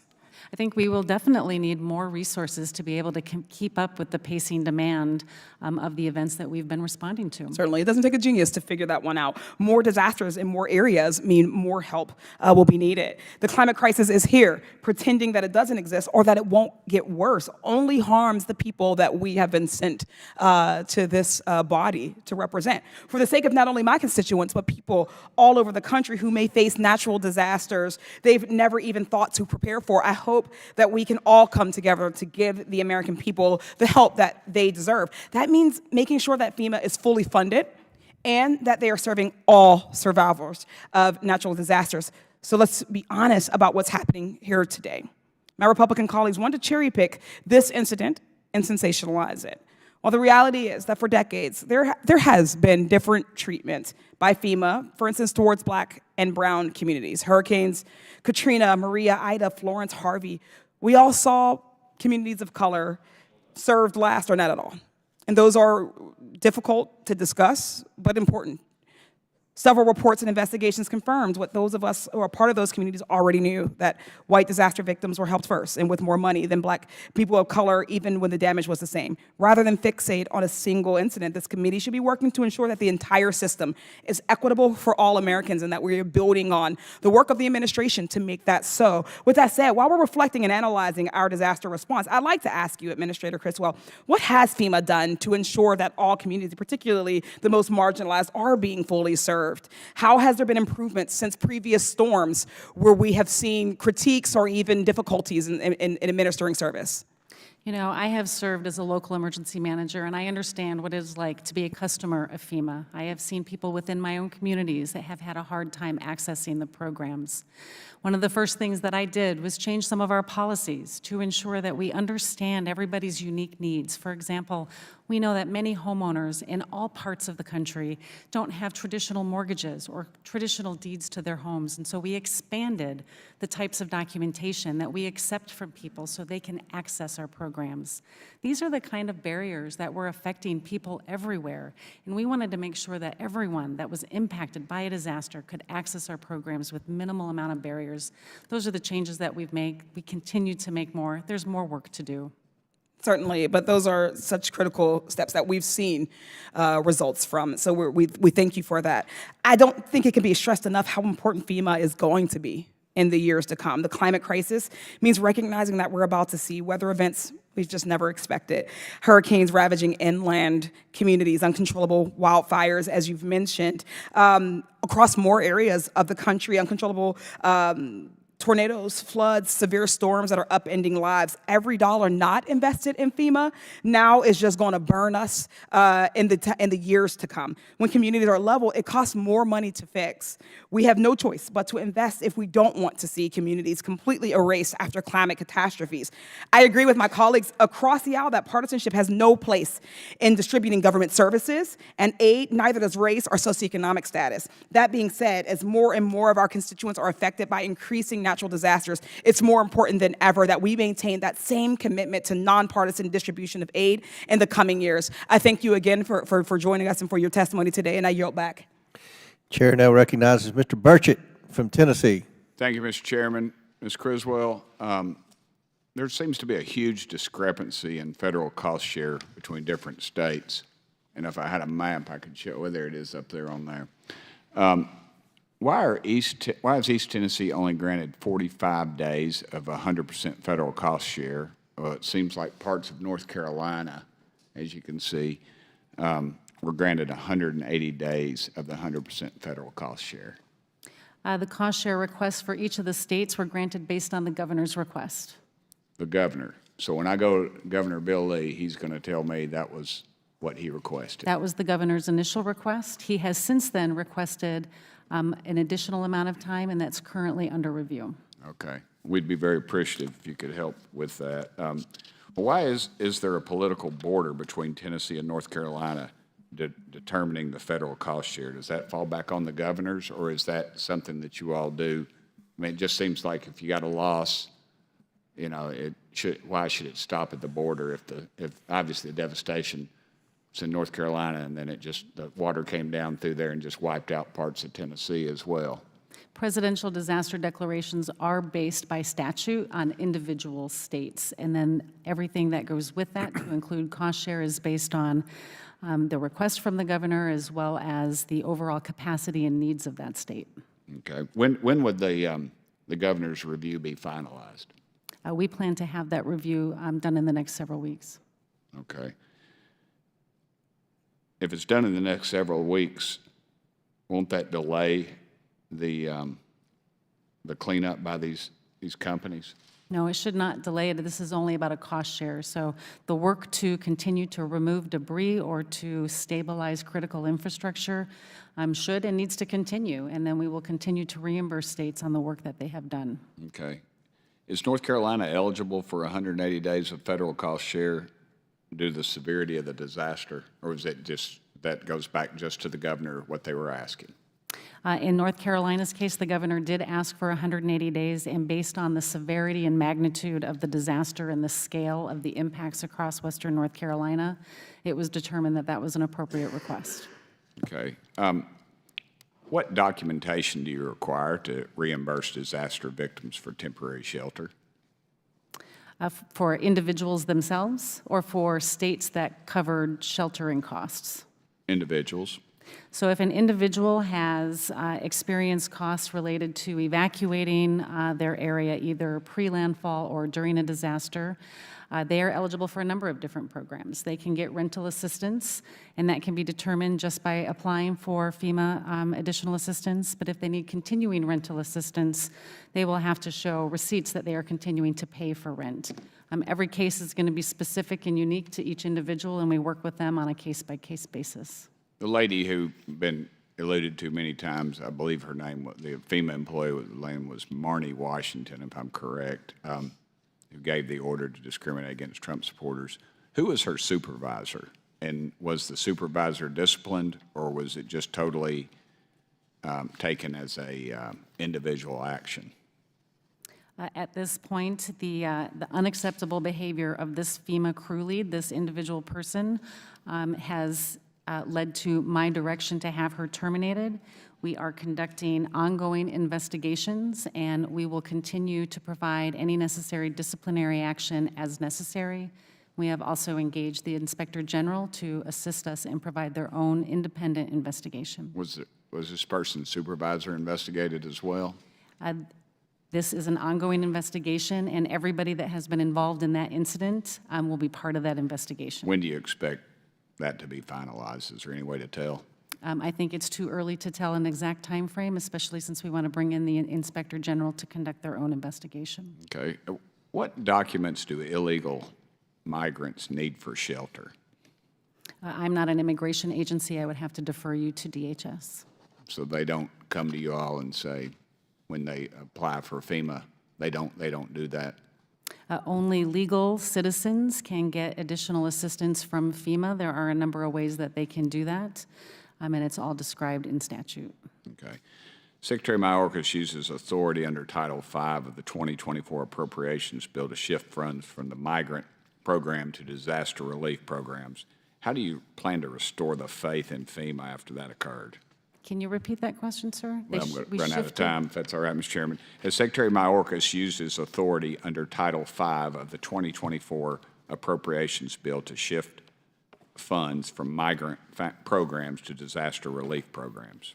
I'm not aware of any funding being shifted from migrant programs into disaster relief programs. Or disaster relief is a separate appropriation from Congress. Okay, for disaster relief to migrant, either way? There has been no money shifted from the disaster relief fund under this administration to support migrant programs. Okay, I've run out of time. Thank you, Mr. Chairman. Chair recognizes Ms. Crockett. Thank you so much, Mr. Chairman, and thank you so much, Administrator, for being here. A couple of things that I want to try to run through as quickly as possible. Are you familiar with NOAA? NOAA, the National Oceanic Atmospheric Administration? Yes. Yes. And out of curiosity, you obviously knew what NOAA stood for. When we are trying to prepare for these disasters as they are impending, do you rely on information that you receive from them in getting prepared for a potential disaster? NOAA is a critical partner of FEMA's, whether it's through their National Hurricane Center to give us forecasts for where hurricanes and the strength of hurricanes are going to hit, or the National Water Center that helps us understand what the flooding impacts are going to be, or the Severe Weather Center that talks about tornado forecasts. All of this is important to make sure that, one, we can inform individuals that are in harm's way, but also help us prepare and pre-position our resources to support any immediate response needs. Thank you for that. So you'd agree with me that any administration that would decide that it wants to get rid of NOAA, that would probably make your job that much more difficult? Without the scientific data that we get from NOAA to help us make decisions and warn the public, it would make that job more difficult. Okay, I want to talk about money, and I want to talk about it a lot here in a minute. Listen, we had a vote that was right before these terrible hurricanes that we've been talking about, Milton and Helene, came in. And in that particular vote, we had an opportunity to decide how much funding was going to go to FEMA. And it is my understanding that on this committee, we had a few members that decided that they were not going to vote in support of that funding. I don't know how closely you follow, but we had a number of members who actually served not only on this committee, but they serve in states that have been mentioned, such as Tennessee, North Carolina, South Carolina, and Georgia. And right now, it is my understanding that we're having a hearing because there is a concern about a specific individual who potentially skipped, I think the total was 20 homes, correct? And in those 20 homes, if you had to guess, and I don't know if you've been back to those 20 homes at this point in time to see what resources, if any, were needed, but if you had to guess approximately how much money are we talking about did not potentially get distributed immediately to those 20 homes? All 20 homes have been revisited by our disaster survivor assistance teams. I do not know how many have actually applied for assistance, but the maximum amount that's available for an individual through this disaster was $42,500 for housing assistance and another possible $42,500 for other needs assistance. Okay. What I'm hearing, though, is we're talking about 20 houses. The data that I have in front of me shows that over 18,000 interactions have been conducted for survivors of both Hurricane Helene and Milton. Is that approximately correct? I would say that that number is probably much higher than that. Okay. Give me your number. Well, somewhere, let's presuppose that the number was 18,000. If we talked about 20 out of 18,000, that would mean that we are currently using resources to have a hearing about 0.1% of interactions. So this is not something that we would consider to be widespread when we start talking about percentages that are as low as 0.1%. In addition to that, it's my understanding that as of November 13th, FEMA has delivered over 16 million meals, over 18 million liters of water, over 3,000 rolls of blue roof sheeting, over 700,000 gallons of fuel, and additionally, FEMA has delivered over 2,000 tractor-trailer deliveries containing critical supplies. Do you have any reason to have any discrepancies about those numbers? No. In addition to that, it's my understanding, oh, I'm sorry, you're right, that over 671,000 households impacted by Hurricane Helene have received over $503 million from FEMA's Serious Needs Program, and over 218,000 households impacted by Hurricane Milton have received over $145 million. Yet and still, we had members on this committee, it looks like we had, there were 82 members that opposed the bill to fund when we knew that this was coming, thanks to NOAA. And 19 of the 26 Republicans on this oversight committee voted against the bill to keep FEMA funded, and 9 are in states that were directly hit. I don't understand why we come in and pretend that we have all these issues with your agency, and I thank you for your service, when you don't want to fund it. You can't complain about these issues, and when we're talking about, you know, the people that got skipped over, maybe or maybe not, ultimately, there was a concern about safety. Now, hopefully we will get the full investigation, but we know that it was Trump that was out there himself. He was putting out disinformation and misinformation to the extent that y'all had to set up an entire website to try to combat it. That was in disservice to all Americans, because when a hurricane hits, it doesn't go into the Democratic areas. It doesn't go to the independents. It doesn't go to the Republicans. It goes to American citizens. It is time for us to decide that we are going to work together and make sure that we can take care of people regardless of the decisions that they decide to make on who they want to put into the White House. And I thank you for your service, and I yield. Chair now recognizes Mr. Fallon from Texas. Thank you, Mr. Chairman. You know, listen, when a natural disaster hits, it's devastating for those who are affected. Their lives, their health, their well-being, their livelihoods, they're all at risk. And it tosses their lives upside down. And in short, in the aftermath of these acts of God, we're going to find Americans at their most vulnerable. And they're desperate and they need help. And FEMA is the one federal agency whose primary mission is to provide them that help. And the American taxpayers, as we all know, fund it. And it doesn't matter if you're a Democrat, it doesn't matter if you're a Republican, you're an American and you pay taxes to ensure that you can be helped if, God forbid, that act of God occurs. And we don't help them by arbitrarily deciding if they support one particular candidate over another, that's not only immoral and wrong, it's criminal. It shatters the Hatch Act. And then we have a FEMA employee, unfortunately, I believe it's Marnie Washington, who was purposely and deliberately withholding aid to Trump supporters.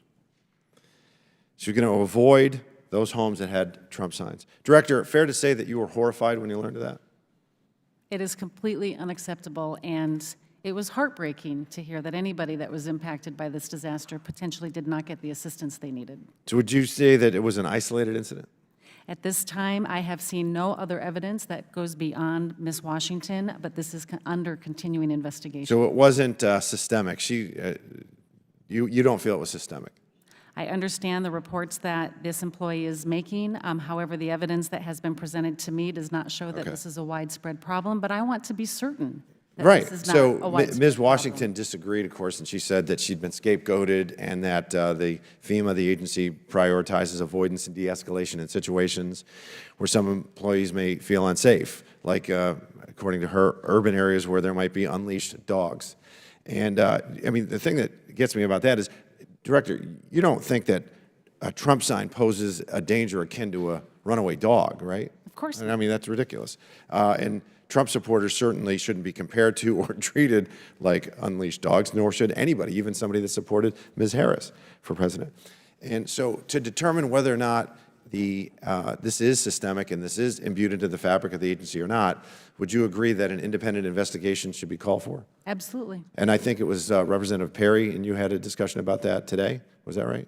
I don't know if it was today, but It was this morning. This morning, yes, yeah. And I have already reached out to the IG. We had been working with them, but I have directly asked them to perform an independent investigation. oh, I think that's great. The thing is, like on a timeline basis, you had October 9th, Milton reaches landfall, and then the 24th, there was a whistleblower complaint. 28th, your legal staff found out about it, and we know for sure on the 7th that the higher-ups, did you find out about this earlier, or was it on the 7th?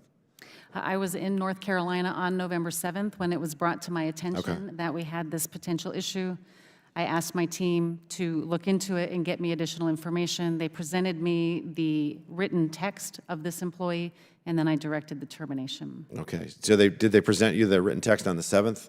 On the 9th. On the 9th, and that's when you fired her on the 9th? Correct. Okay. After I saw written evidence. There was a Daily Wire article that happened to just hit on the 8th, and that was like national news. And then she was fired the very next day. I was just concerned about the fact that your legal staff knew on the 28th, and this woman was not only continually being employed by FEMA, but also as a supervisor as well. And then, so you do agree that we should have an IG investigation, and I think that I also do, but that wasn't until today. Why the delay? There was no delay. We have been working with the IG since this was brought to the Office of Professional Responsibility. They have been determining whether or not they were going to take this case, and I just directly asked them today. So you didn't directly ask them. You could have directly asked them earlier, though, fair to say? Fair to say. Okay, But we had but there been was a working with delay them, of and a couple of we brought them weeks. into this. Okay. So, you know, Very beginning. it's interesting being on this committee, Mr. Chairman, for 4 years. It seems no matter what we talk about, all roads lead back to Donald Trump. And for our friends across the aisle, he's the boogeyman Trump. We can be talking about 40-year high inflation, it's somehow Trump's fault. 20-year high interest rates, Trump. We're talking about a FEMA employee denying services to supporters of Donald Trump, and that somehow all they want to talk about is Donald Trump. Edited, cherry-picked, out-of-context information. I think that's called misinformation, if I'm not mistaken. And it's unfortunate because here's the facts, that Donald Trump was president for 4 years, and he approved 89 disasters in states that opposed him, including 17 in California, more than any state.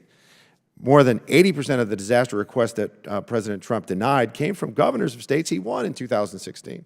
And I'm going to have a quote here from an expert. There's really no difference that I've seen, said Chad Bergenis, the executive director of the Association of State Floodplain Managers. That is truth in context. Mr. Chairman, I yield back. Gentleman yields back. Chair recognizes Ms. Tlaib from Michigan. Thank you so much, Chairman. Administrator, thank you so much for being here. I know it's been a long day, but this is really important in regards to something that is happening in my community. I know you probably know I'm from Michigan, and we've been hit hard the last 4 years as a result of storms and flooding. We had 2 declarations in the last 4 years for flooding.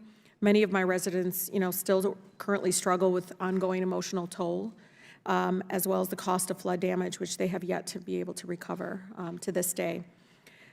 In my district, though, residents live in housing that are often do not have separate rooms, or what you call occupant rooms, in the basement, and which triggers this exclusion that FEMA has right now of getting help when there's not somebody like sleeping in the basement. This was very much a surprise to me because many of my seasoned residents who had flooding couldn't get access to be able to do the cleanup, which led to such terrible damage of their basement that, and I would love to submit for the record, Chairman, article from Bridge Detroit, devastating floods leave Detroiters with toxic mold. Without objection to order. And in this article, it talks about the fact that many of our homes, they would get all this coverage for all these other things except the basement, where the flooding, the majority of the flooding left. I have one resident, 90-year-old woman in Northwest Detroit.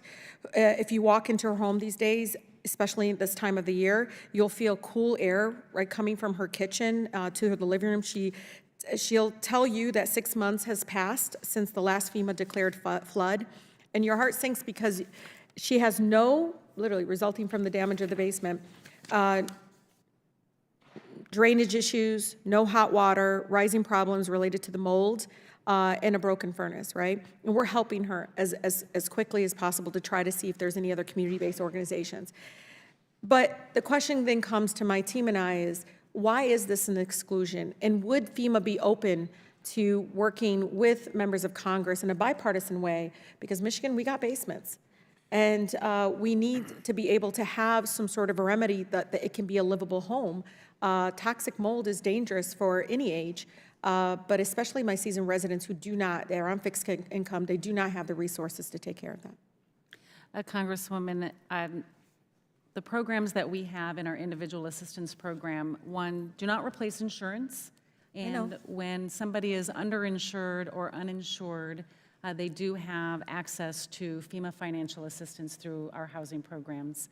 But unfortunately, by statute, the only thing that we are allowed to provide financial assistance with is for primary living areas. Yep. And so that would be the financial assistance that they get. I want my colleagues to hear this, especially one colleague. I think there could be a bipartisan effort here because the basement helps make the rest of the house livable. That's where the utilities are. I mean, allowing the mold to continue to grow. I had a woman in Inkster who didn't have the capacity to clean out and get the water out. It froze in the winter, causing even more damages to her home. And Administrator, I know it's statute.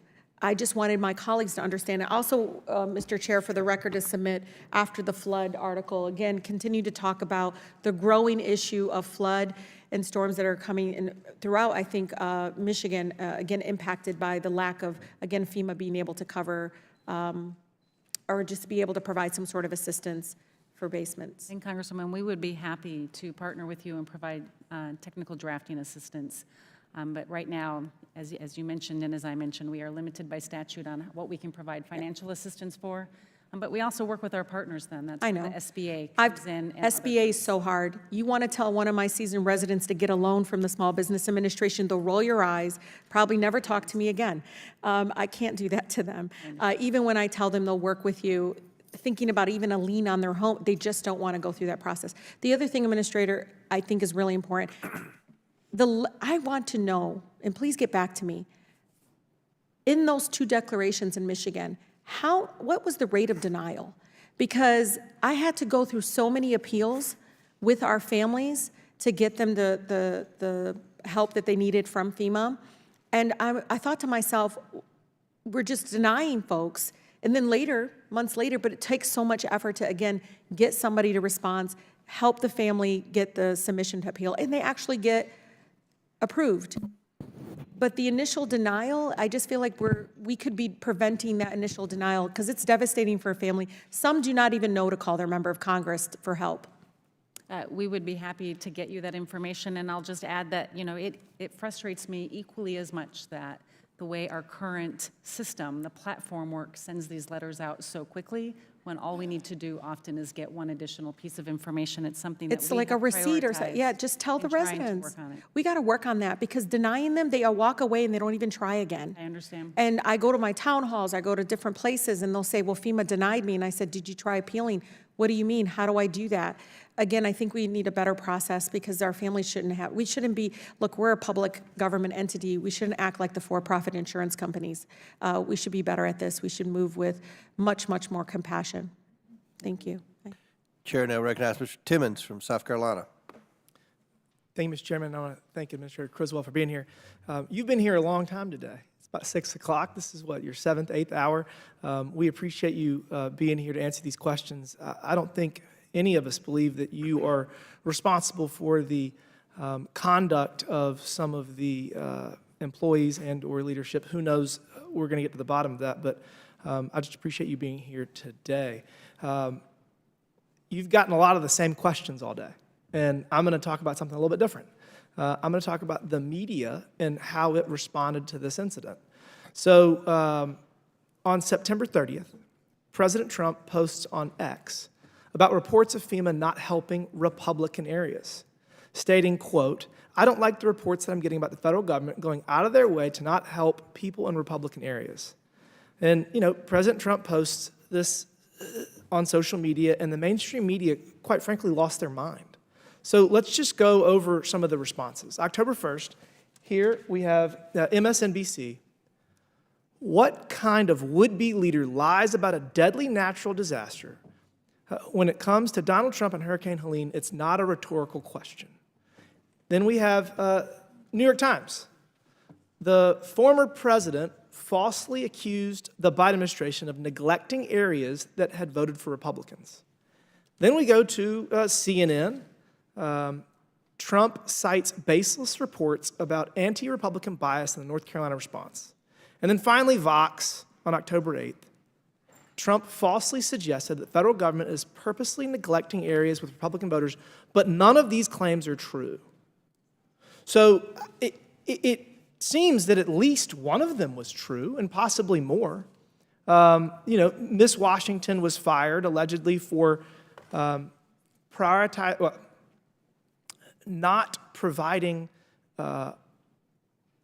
relief to hurricane victims because of their political affiliation. I mean, we've documented that. I guess one question for you is, what exactly was she fired for? So, I mean, I guess the report is that she was terminated due to her actions not adhering to FEMA's values. Is that correct? She was terminated once I saw the written evidence that she was withholding assistance to people in communities impacted by disasters because they had a Trump sign. This goes against our core values and is inappropriate behavior. Okay, I just want to be sure we understand, because it sounds like a catch-all, the language of a not adhering to FEMA's values. It's kind of similar to conduct unbecoming an officer in the UCMJ. But I guess my bigger issue is that FEMA did not cite a specific policy that she violated. So is there a specific policy that FEMA that forbids discrimination of any kind, or is this just a catch-all?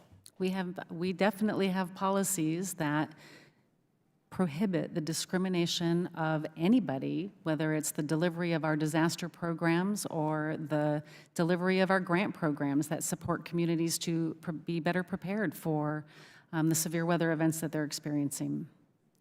And as you should, and I appreciate that. And obviously, Ms. Washington has made a number of claims alleging that this is systemic and that this is something that is not an isolated incident. We just had another whistleblower allege that there's additional information. So I guess you've already agreed to keep all records of every kind to make sure that this committee and that the American public is able to get to the bottom of whether this was Miss Washington living out her own political fantasy or whether there was a systemic leadership-driven effort to deny relief to people that support President Trump. So you can, again, you've already done it 3 or 4 times, probably 30 or 40 times, you can promise that you're going to keep all information, all data, all emails, all Teams messages for this committee and for the American public to get to the bottom of this? We archive all information, and as we have brought in the Inspector General and have been conducting our own investigation, all of that is available to them in the course of their investigation. Well, thank you. It seems that we're going to find a number of other people that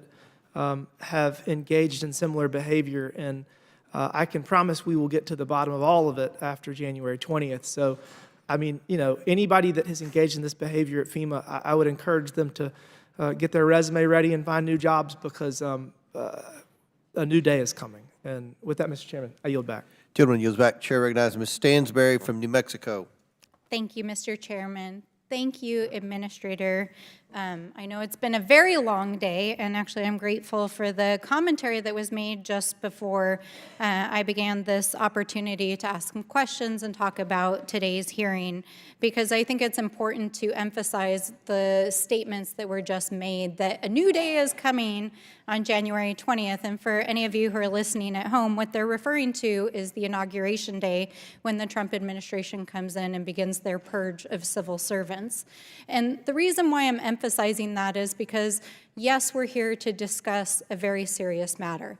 And absolutely, under no condition should politics be the reason why someone is denied basic dignity, access to emergency resources, and comity by our colleagues, whether that's emergency aid in their homes or access to the bathroom here in the Capitol. And so I think it's important that we talk about what is actually motivating this hearing. Now, I want to take a moment. I'm a former federal employee. I used to work at OMB. Many people know that here on the committee. But I think a lot of people don't fully understand what FEMA does, its emergency response. And I want to say thank you to you and all of your team. During this summer's historic and catastrophic fires in my district, in Ruidoso and Mescalero Apache, you came to our district, your staff were on the ground immediately, and you deployed every possible resource. And I can tell you unequivocally that it was the best response I have ever seen to a natural disaster in my lifetime. And I can tell my colleagues across the aisle, that area is very much an area that votes Republican. And those of us in New Mexico, we don't care. We don't care what your political affiliation is. We're going to show up. If you're in need, if you need help, if you're having an emergency, we're going to show up. We're going to help. And so obviously all of us are deeply disturbed to learn of this incident. It sounds like the person was disciplined and dismissed, and so we're grateful for that. But I find it odd that we're having a hearing where my colleagues have spent how many hours now? 6, 8, I don't even know at this point, gaslighting us.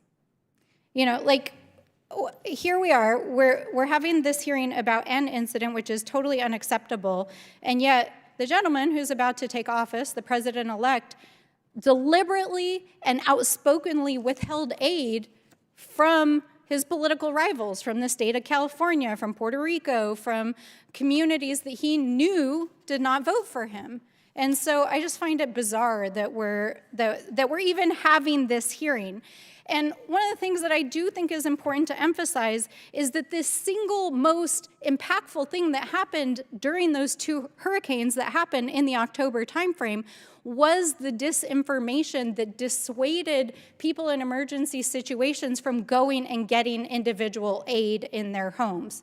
I don't know how many people felt like they didn't get direct service from FEMA or other emergency responders, but what we do know, because the data tells us, is that there was a disinformation campaign by the candidate who was running for president, members of this committee who were spreading disinformation. And we know that thousands of people in North Carolina and across the South and Florida didn't even go and ask for assistance, even though they qualified for emergency assistance for housing, for hotels, for food, and things like that. So if we want to talk about threats to emergency response, emergency management to our communities, let's talk about one of the biggest threats, which is disinformation and eating away at the emergency services that help our communities. And I want to just close on this note, because I believe that the purpose of this committee is actually the real pretext of what's going on here is that we know, as was just stated by my friend across the aisle, that on January 20th, a new day is coming. And one of the things that we know is that a conservative agenda was put forward by the Heritage Foundation and others in Project 2025, and it called for the privatization, shrinking, and the doing away with certain parts of FEMA and emergency insurance. They are trying to distract from the fact that they know that is what's coming, that is part of the plan. They have not passed an emergency package that they were calling for to help our communities just a month and a half ago, that suddenly, well, we can't pass legislation because we don't need to get it done. So I think it's really important that the American people understand what this is. We are going to have to fight to protect our federal employees against what we know is going to be an active purge. And I want to say to all of you and to all of our first responders out there, thank you for the jobs that you do. Thank you for the lives that you save. We appreciate you so, so much, and we're going to fight for you.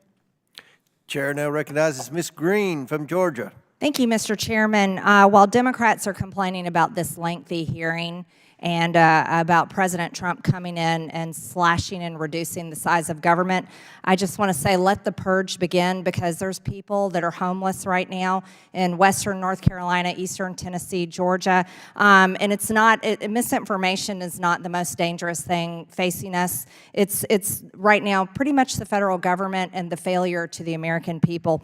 Ms. Criswell, in FEMA's, first off, let's put this up. This is the strategic plan you have posted on the FEMA website. The goal and objectives laid out in the 2022-2026 strategic plan will help ensure success for our agency, the emergency management community, and those we serve. The plan outlines 3 bold, ambitious goals to meet this challenge. You have listed as number 1, instill equity as a foundation of emergency management. 2, lead whole of community in climate resilience. 3, promote and sustain a ready FEMA and prepared nation.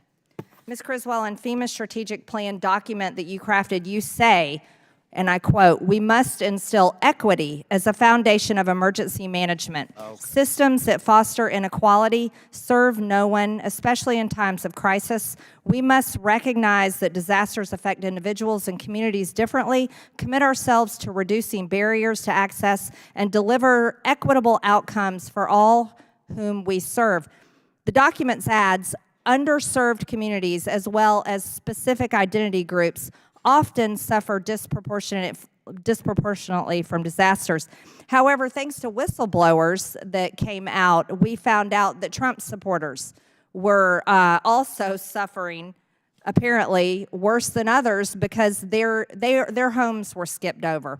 And I know you said that you fired the employee that skipped the homes of that had Trump signs, but you know, we don't believe that was a one-time incident, and now we know there's another whistleblower that has come forward and said that this happened in another state. And you see, the reason why Americans don't believe this is a one-time situation is because they're used to being treated as if they're second-class citizens by the Biden administration. Not only has this happened in FEMA, when they were suffering under horrific conditions after this hurricane, it's happened through the Department of Justice, where the Department of Justice has been used against pro-life activists, parents holding their school boards accountable, and people that protested the election on January 6th. This Biden administration, as a matter of fact, you talk about equity, has treated half of this country and our beliefs and how we feel completely unequitable. So on that note, I also want to bring up that you also said, in administering our mitigation programs, we will keep equity considerations top of mind and will include them in the competitive scoring process for programs such as flood mitigation assistance. What exactly is this scoring process that you use when you are choosing organizations to give FEMA funds to? Congresswoman, we have a number of competitive grant programs that provide assistance across a variety of areas. The ones that you are speaking of are part of our mitigation program, where we want to build resilience in these communities so they can be stronger against some of the impacts from the severe weather events we're seeing. But we know that many communities don't have paid staff to write grants. They don't have the resources to be competitive against the larger urban areas. And so we want to make sure everybody, again, has access to the programs that we offer and that we reduce those barriers to make sure that they come in on a level playing field and can get access to make their communities stronger. Well, in the fiscal year of 2023, FEMA spent nearly $1 billion, $789 million, to shelter illegals in the United States. This past year, it was about $641 million, and this money largely is distributed through NGOs. Here's a whole list of them. I know it may be hard to see from there, but this is a whole list of cities, states, and NGOs that received millions and millions of dollars from FEMA, and this was to house illegal aliens, not Americans, who, by the way, all that money right there, that comes from Americans' bank accounts when they write their checks to pay their taxes. Do you think it's acceptable for billions of American taxpayer dollars to be spent on housing people invading our country, but yet Americans in North Carolina, Georgia, and Florida are still homeless and have yet to fully receive support? Congresswoman, we have been directed. Is that equitable? We have been directed by Congress to administer the Shelter and Services Program. If Congress chooses to change that direction, we will follow that law. Congress is changing that direction, absolutely. We're going to put American citizens first, not migrants, because we don't believe that's equitable. You see, the situation, housing illegal aliens while Americans suffer with Americans' taxpayer dollars, that's not equitable. As a matter of fact, that's the biggest failure that could be ever done to the American people. It's such a failure, it should be treason. And that's how the American people feel. As a matter of fact, regular people are so outraged, they are pissed, furious at the fact that they feel completely failed by FEMA that's funded by their money, and yet their own money went to house illegal aliens that have invaded this country. Americans are dead today because of the failures of our border, and FEMA took care of these people. You see, we can't allow that to happen. Thank you, Mr. Chairman. I yield back. Chair now recognizes Ms. Presley from Massachusetts. Administrator Criswell, thank you for your stamina here today. It's good to see you again. Thank you for joining us today and for your leadership. In the face of repeated climate disasters, mass violence, and humanitarian crises, the workers of FEMA represent the very best of public service and deserve the support of Congress. Attempts by Republicans, many of whom are climate and science deniers, in the face of a frequency of events that were once anomalies, but I digress, attempts by Republicans to question the integrity of FEMA workers is a direct attack on FEMA's mission. Its mission is especially vital for our constituents, many of whom face not only the loss of homes and livelihoods, but also lasting emotional and psychological trauma in the wake of such profound loss. Ms. Criswell, Administrator, 2 years ago, my bill, the Post-Disaster Mental Health Response Act, was signed into law by President Biden. It expands mental health supports during emergency declarations. Survivors, in my opinion, deserve not only to heal, but to thrive, and this law moves us closer to that. As someone who is deeply committed to addressing trauma, I'm proud to have partnered with you and FEMA in this fight. Bearing this in mind, can you expound, Administrator Criswell, on how FEMA is incorporating long-term mental health care into its recovery plans to support the survivors of recent hurricanes? Congresswoman, I appreciate your partnership in pushing that bill forward, because the impact that these citizens have after a disaster is traumatizing. And what we don't want to do is re-traumatize them with the delivery of our programs. We have worked with our teams to institute a trauma-informed care approach so we can understand better how a community feels and how a community is reacting to the impacts from the severe weather event. We also have teams that go out into the field because our staff also get traumatized with the day in and day out conversations with people who have lost everything. And it affects them personally. Many of them survivors from previous storms themselves. And so this holistic mental health support is so critical, and we have to destigmatize mental health support in a way that encourages our staff, but also survivors to get the help that they need. Thank you, Administrator Criswell. When we focus on healing, that's right, we do have to also acknowledge the work of the healer. Who is healing the healer? So FEMA workers themselves are exposed to immense stress and trauma during their services. And as Mr. Moskowitz was alluding to earlier, there is high fatigue and burnout and low morale because these are extenuating circumstances with which to be proximate to. What resources or initiatives does FEMA provide to support the mental health of its own personnel after a disaster? We've taken this very seriously, and we have our own mental health advisor at headquarters, but we've also put in mental health advisors in each of our regional offices. And we send teams out into the communities, into our disaster recovery centers and our joint field offices to make sure we're taking care of our people. And even back at headquarters, we will do stand downs to make sure that we're providing the assistance that they need, making sure they know the resources that are available to them, and that when we ask somebody, how are you doing? We're not just doing it in passing, and we're really listening so we can understand the stress that they may be going through and encouraging them to take a break if you need a break, but come back so you can help these people. Thank you for recognizing the importance of that work and for your continued partnership. Now, my district, the Massachusetts 7th, relies heavily on FEMA in times of crisis. That's why earlier this year I was proud to work with municipal leaders to secure $2.5 million for the Cambridge Community Center Resilience Hub and the Mill Creek Resilience Program in Chelsea and the Island and River Resilience Project in Everett.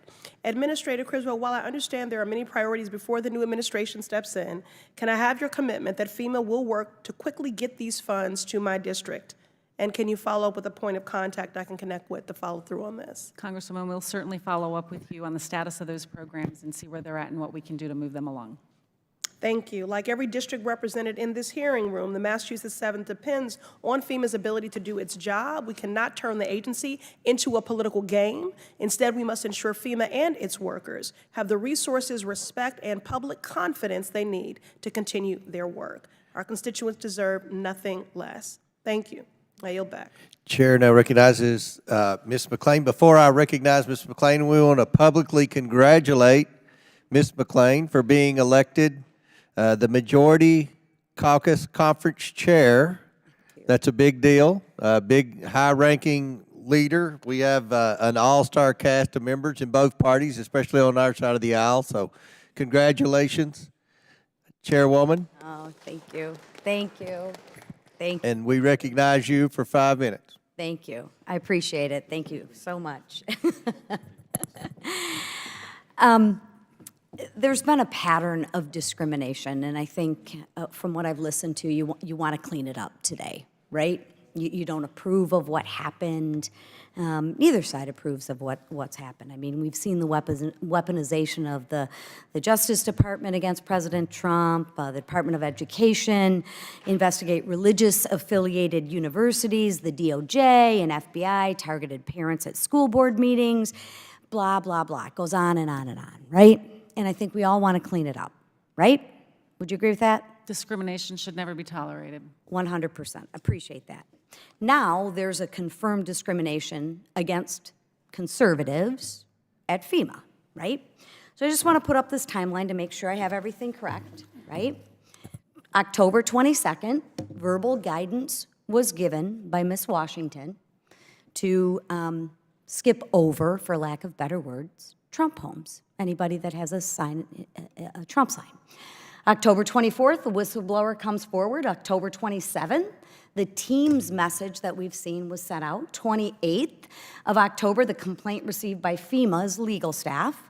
And October 8th, God bless you, this story became public. And then on November 9th, you became aware of it and terminated her position, correct? I think we're missing one step in there, Congresswoman. I was made aware of it on November 7th. November 7th. Is that, I can't see down below. Yeah, it's not up here. November 7th, The story became public on the 8th and then on the 9th, right? I'm sure you had to I do was your- made aware of it on Yep. November 7th. I directed my team to get me additional information. They presented that to me on November 9th, which is when I directed the termination of the employee. Thank you. Did Ms. Washington receive a severance package? I would have to check. I don't know. When could you get back to us? get back So you have no idea? I do not know what the terms of her termination were. Who would? I would have to check with my mission support team. Your mission support team. Okay. So who gave Ms. Washington the authority to give the verbal guidance? I do not know what motivated Ms. Washington to give that guidance. The direction that she gave was unacceptable and did not align with the way we conduct our business to help the American people. What was her title? Crew lead. Crew lead. And how many crew leads did you have? We had several crew leads. I'd have to get back to you with a specific number, but it's one of the lowest levels of supervision we have. So Ms. Washington had a supervisor? Correct. And maybe even a supervisor above that supervisor? Correct. Right? There may be layers upon layers. Okay. Why do you think she felt empowered to give that guidance? I can't speak to what motivated her to give that guidance. What I can say is I was made aware of this on November 7th. It was not acceptable behavior. When I was given the written evidence of her direction on November 9th, we directed her termination. Who is her supervisor? I don't know specifically who her supervisor is. I know that there's this individual, Chad, that has in her supervisory chain, but I don't know if that was her specific supervisor. Have you done an investigation on this since November 9th? We are currently doing an Currently investigation. doing it. It started on October 28th. So as of when it was October referred to the Office of 28th, Special we've Counsel. done a bunch of investigations, but we have no idea who her supervisor is. No, I said I personally do not know who her specific supervisor is. I have an agency of over 22,000 employees. I don't know the And you have supervisors of supervisors everyone. underneath you. Do you know if anything happened to her supervisor? This is currently under investigation. The only written evidence we had is from Ms. Washington. So we terminated Ms. Washington 3 weeks after you were made aware of it. Thank God that you were made aware of it, or this could pattern have continuously gone on, because we have layers upon layers, right? You have 22,000 people. I'm sure you have a lot of middle management, right? So you have a crew lead, you might have, I don't know what your hierarchical structure is, but you have layers of management before it gets to you, correct? We follow a very... That's a pretty simple question. Do you have layers of management before it gets to you? A very, That's a great answer. accepted chain of command practice. Wonderful. So I'll use your word. You have a chain of command before it gets to you. But you have no clue about what's happened to that chain of command and why somebody would let that happen under their watch. Do you think that's worthy of investigating? I absolutely think it's Wonderful. So when can I expect a report on what has happened to those To people? investigate this. When can we expect that report? And what consequences would you expect for a supervisor who knew this was going on? Would you expect them to be terminated as well? We have an ongoing investigation, and if we find any evidence that shows that there are additional violations of the way we conduct our business, we will certainly take appropriate action. And would appropriate action be terminated? To include Termination? termination. Wonderful. And when can we expect this report? Again, we've asked the IG to do this report, and I can connect with them. Thank you. Gentlelady yields back. Chair now recognizes Mr. Goldman from New York. Thank you, Mr. Chairman. I just want to make sure I understand what 4 hours and 20 minutes of fuss is about. Ms. Washington was a crew lead charged with helping to provide assistance to individuals in the following the hurricane. Is that right? Correct. Okay. You said that FEMA has 22,000 employees? More than. More than 22,000. Okay. And as I understand it, as soon as you saw verified written evidence that Ms. Washington used partisanship in executing her job, you immediately terminated her. Correct. And you're now doing an investigation to determine whether anyone else was involved in this. Correct. Seems like that's the right thing to do. You have a bad apple out of 22,000, and you identified it and you fired it. I don't understand what the massive fuss here is. It's obviously, as you say, unacceptable conduct, and you acted immediately. So this, I've not been in here all day, but I've heard the same questions 5 times myself. I'm sure you've heard them many more times. But it does beg the question about what happens to FEMA if partisanship bleeds into its mission.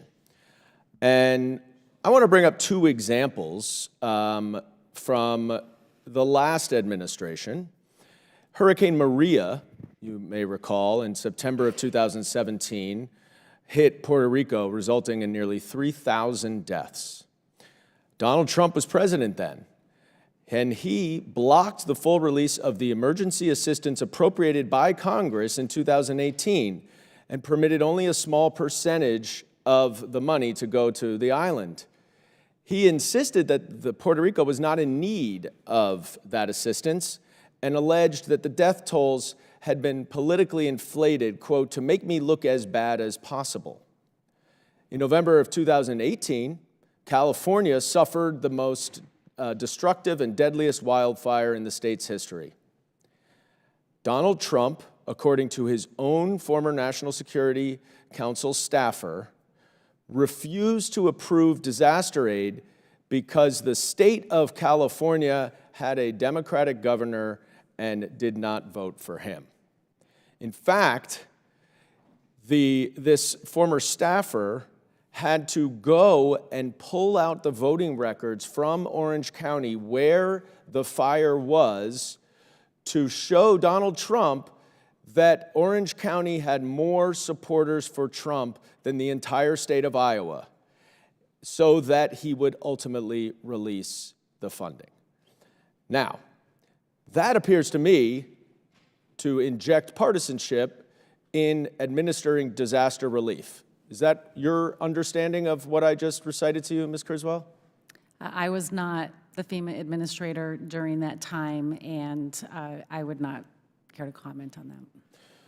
Well, I think it's pretty self-evident that that is exactly what it was. And this now has continued in the recent disasters. We're here focused on one rogue employee who was justifiably and correctly fired. But Donald Trump went on a misinformation campaign to slander your organization.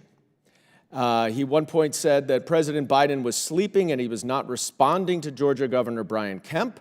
Brian Kemp responded, "The president just called me yesterday afternoon and I missed him and I called him right back and he just say, 'Hey, what do you need?' And I told him, 'We've got what we need. We'll work through the federal process.'" How about this one? Governor Ron DeSantis. Everything we've asked for from President Biden, he has approved. And we do think we'll get more approvals. Republican Governor Brian Kemp of Georgia. We got what we need from FEMA. We've had FEMA embedded with us since, a day or two before the storm hit. Governor Glenn Youngkin, Republican of Virginia. I'm incredibly appreciative of the rapid response and the cooperation from the federal team at FEMA. Yet Donald Trump was spreading misinformation that FEMA was not doing its job. And in the last few seconds, I'd like for you to explain how that misinformation hindered FEMA's efforts to provide disaster relief to those in need. Any type of misinformation that creates some type of mistrust in the federal government creates a lack of opportunity for individuals that have been impacted by these disasters to get the assistance that they need and that they're eligible for. And we want to be able to reach out to everybody that has been impacted and assure them that we are there to support them. They should register for assistance, and we can work with them to help them on their road to recovery. And do you think that there were some people who did not receive disaster assistance because of this misinformation by Donald Trump? We will never know if there are people that should have applied and didn't, but there is the possibility that individuals may not have applied for assistance because of what they were reading across social media. Okay, well, there are plenty of publications and media reports about that being the case, and it is a terrific shame. And thank you very much, Administrator Criswell, for all of your hard work during difficult times. I yield back. Chair now recognizes Ms. Boebert from Colorado. Thank you, Mr. Chairman. Ms. Criswell, I appreciate you being here today. My colleague from Tennessee, Congressman Tim Burchett, had asked you about funding for illegals, those who have come into our country, entered our country illegally, and who were present for some of these storms.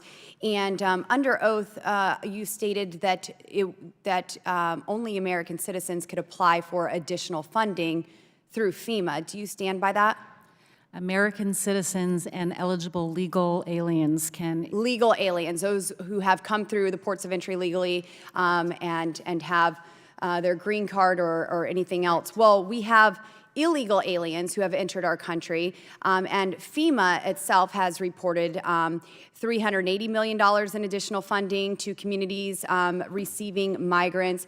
FEMA awards $110 million to the Emergency Food and Shelter Program to assist migrants. Another FEMA notification, Department of Homeland Security announces distribution of more than $77 million in congressional funding for communities receiving migrants. Politico says New York City to get $104.6 million from FEMA, and the list goes on and on. Even the embassy, the U.S. Embassy in El Salvador chimed in, and so I would say that there's quite a bit of money going towards illegal aliens. And Mr. Chairman, I would like to ask for this to be submitted into the record, these headlines here.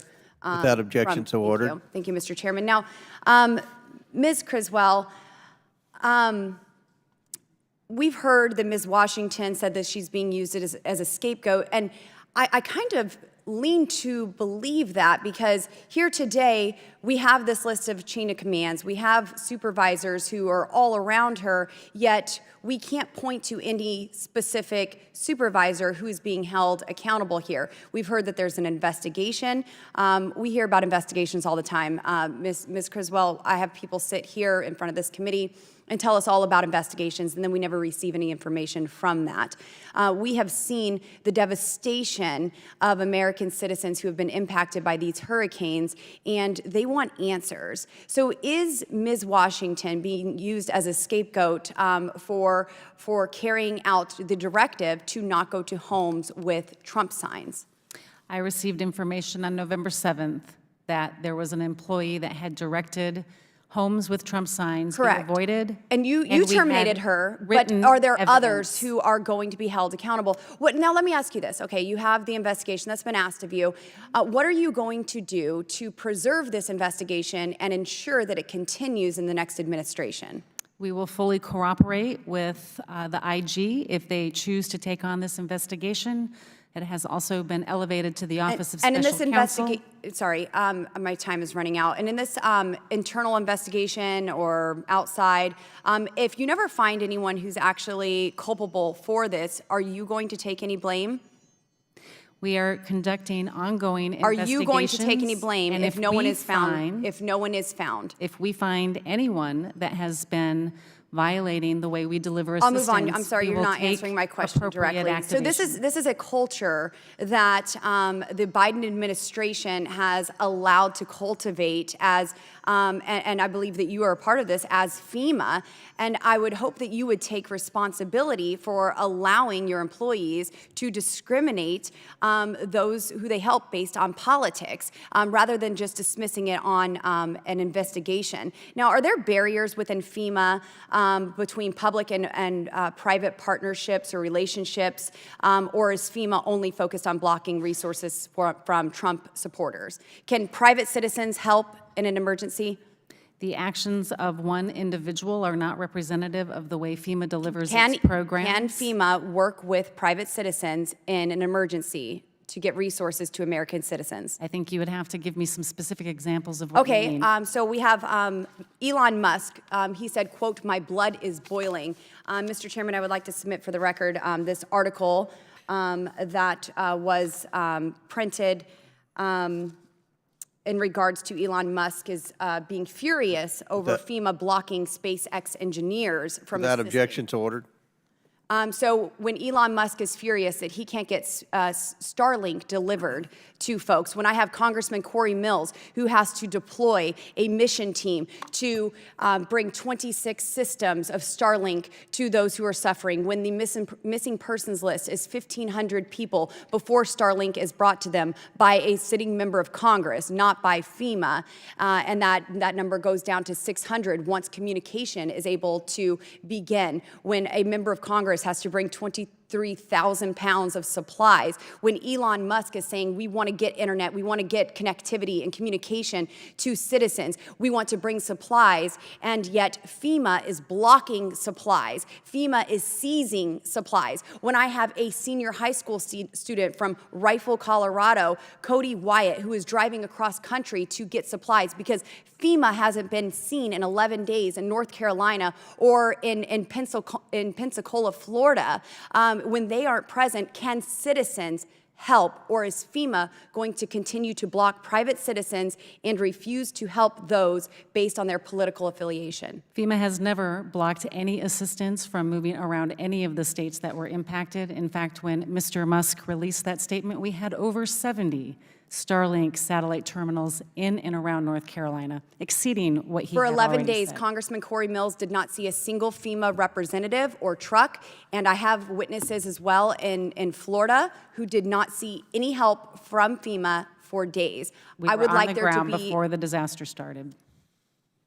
We'll see You in your can read in my investigation. testimony. We'll I see have- in your investigation I have if it's ever details released. in my testimony, my written testimony, that shows our exact response. You can read the details there.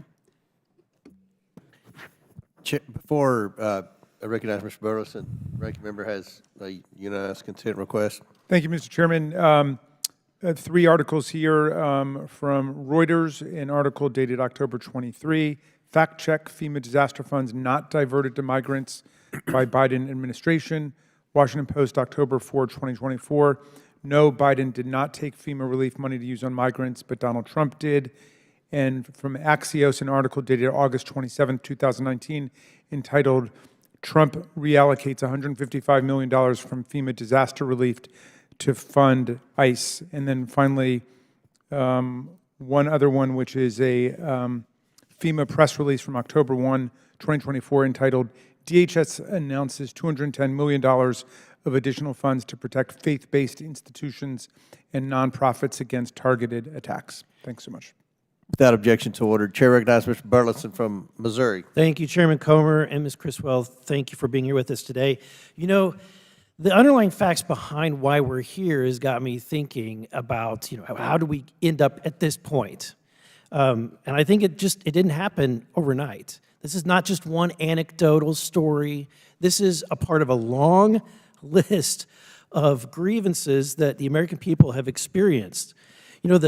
The whole thing is just very, very familiar. The names change, the agencies change, the bureaucrats change, but the people on the receiving end of it are still the same. You see, the bigger the government, the smaller the individual. And it's these individuals who feel like, and they don't feel like it, they've been told that they're garbage. And they're treated like garbage. And when the President of the United States uses words like, like has been used, deplorables, garbage, Nazis, then one can expect your agencies to treat people in the way in which you're talking about them. As you know, we have a FEMA supervisor that expressly directed volunteers to go door to door offering assistance to bypass the homes of homes that had Trump campaign signs. These are American citizens. These are taxpayers. These are our countrymen and women who just lost everything, all their possessions, and they're being treated like garbage. And look, I know that you have said, and I think you've done well today, that political discrimination is not tolerated within the agency. But it looks to me, and I think it's clear to a lot of Americans that they feel the same way after the election earlier this month, and I think that's why the election results ended up the way they did, because it's the sentiment of the American people.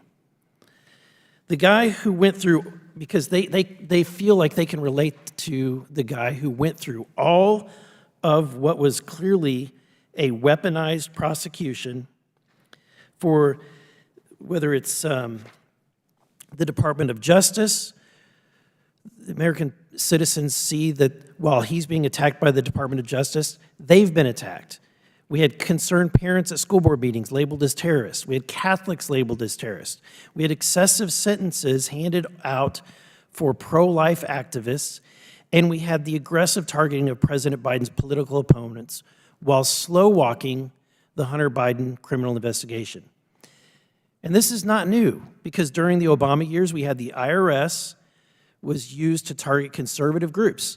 Remember? I mean, we had Lois Lerner and that agency stopping the attempts for groups that had the word Tea Party or Patriot from being able to get tax-exempt status.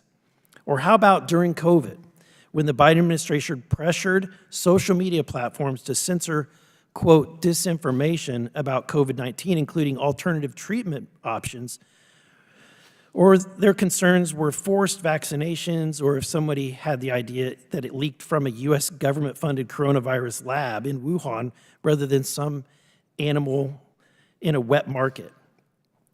The American people, who have been called garbage, we saw a federal government do more to stop the distribution of ivermectin and hydroxychloroquine than it did fentanyl.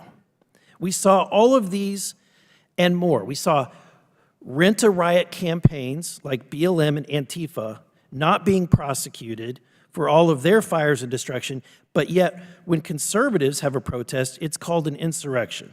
And grandmas and grandpas who supported Trump are still being thrown in jail. We saw financial institutions work with law enforcement to mark Americans as domestic terror threats for buying religious texts or firearms or supporting Donald Trump. There's so many other examples. Trump himself has been attacked by the Department of Justice, Jack Smith, Fani Willis, all this lawfare. We have the FBI censoring information about the Hunter Biden laptop.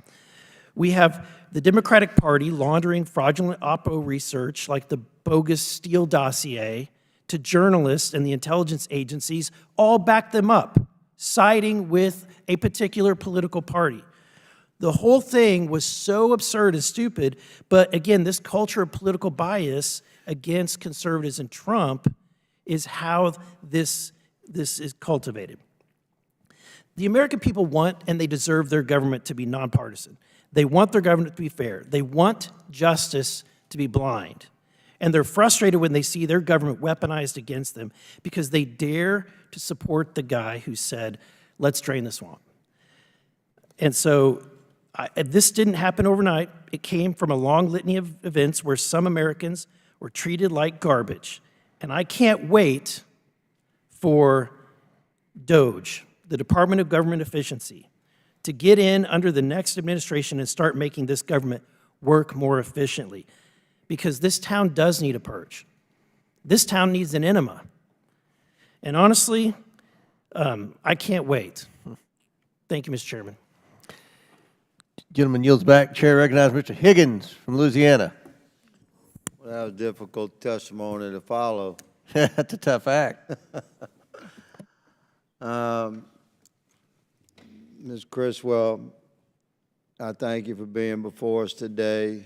Mr. Chairman, I have to say to my colleagues on both sides of the aisle, I've had extensive communications and interactions with Ms. Criswell's team, and she has personally responded to many of my inquiries, official inquiries.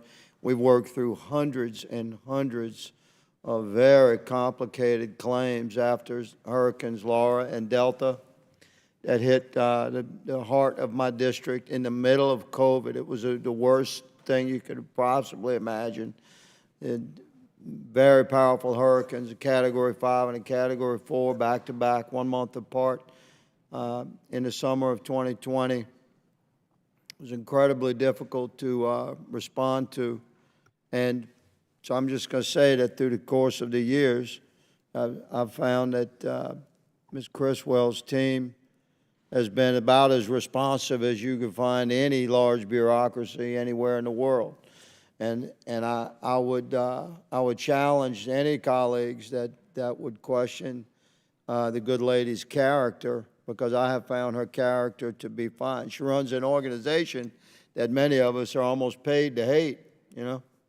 But it's 22,000 employees, which sometimes things can get out of hand. But I have to say, madam, that your response to my office through the years has been as excellent as it can be under difficult circumstances. Ma'am, when FEMA interacts with a particular government entity or private entity after a disaster, and planning is made and funding is shared for rebuilding, sometimes extensions for work are required. Is that correct? Correct. If the schedule for reconstruction is interrupted by supply chains and workforce restrictions, things like that, the entity that's in partnership with FEMA to restore their services, they have the opportunity to ask for an extension, correct? Yes. Okay. I have a letter, Mr. Chairman, I request unanimous consent to submit from Lake Charles Harbor and Terminal District regarding just such an extension for a request for extension for permanent work to be performed. I'd ask that your office take it into full consideration, ma'am. Absolutely, Senator. Thank you, ma'am. I'll deliver that to you. This deal it was outrageous, these reports that we had of a FEMA employee bypassing Trump supporters. I found it to be outrageous. How did this strike you, ma'am? It's completely unacceptable, and it's heartbreaking to know that anybody impacted by Hurricanes Helene or Milton would have not been given the opportunity to get the assistance that they are eligible for. Do the people of North Carolina and Florida and Georgia and South Carolina and Tennessee have your unwavering commitment to do everything in your power to help them recover? Absolutely. We will be with all of these communities every step of the way throughout their recovery. Okay, so I think it's fair that we hold you to that commitment, don't you? Yes. Yes, ma'am. Regarding this behavior out of this employee, I think you handled that. I mean, you discovered the behavior on one day, you confirmed the behavior the next day, and you fired your employee the following day. And then you initiated an investigation to look for what? If there's anything deeper, like some cultural existence that you aren't aware of this type of behavior? Is that what your investigation is seeking? We're doing additional investigations to be certain where the direction came from. If you find more of that, will more people get fired? If we find any additional evidence that there was discrimination against a political party. Thank you. Quickly, you had questioned how she came to that. Could you address for us, please, what she meant when she said avoidance first and then de-escalation, and that she mentioned avoidance several times in her statement? What is that within FEMA? Our teams go into the field and go into communities door to door and talk to people, and we provide them safety training. It's a reactive training if they feel threatened or harassed in any way, that first they need to avoid that harassing situation, and if needed.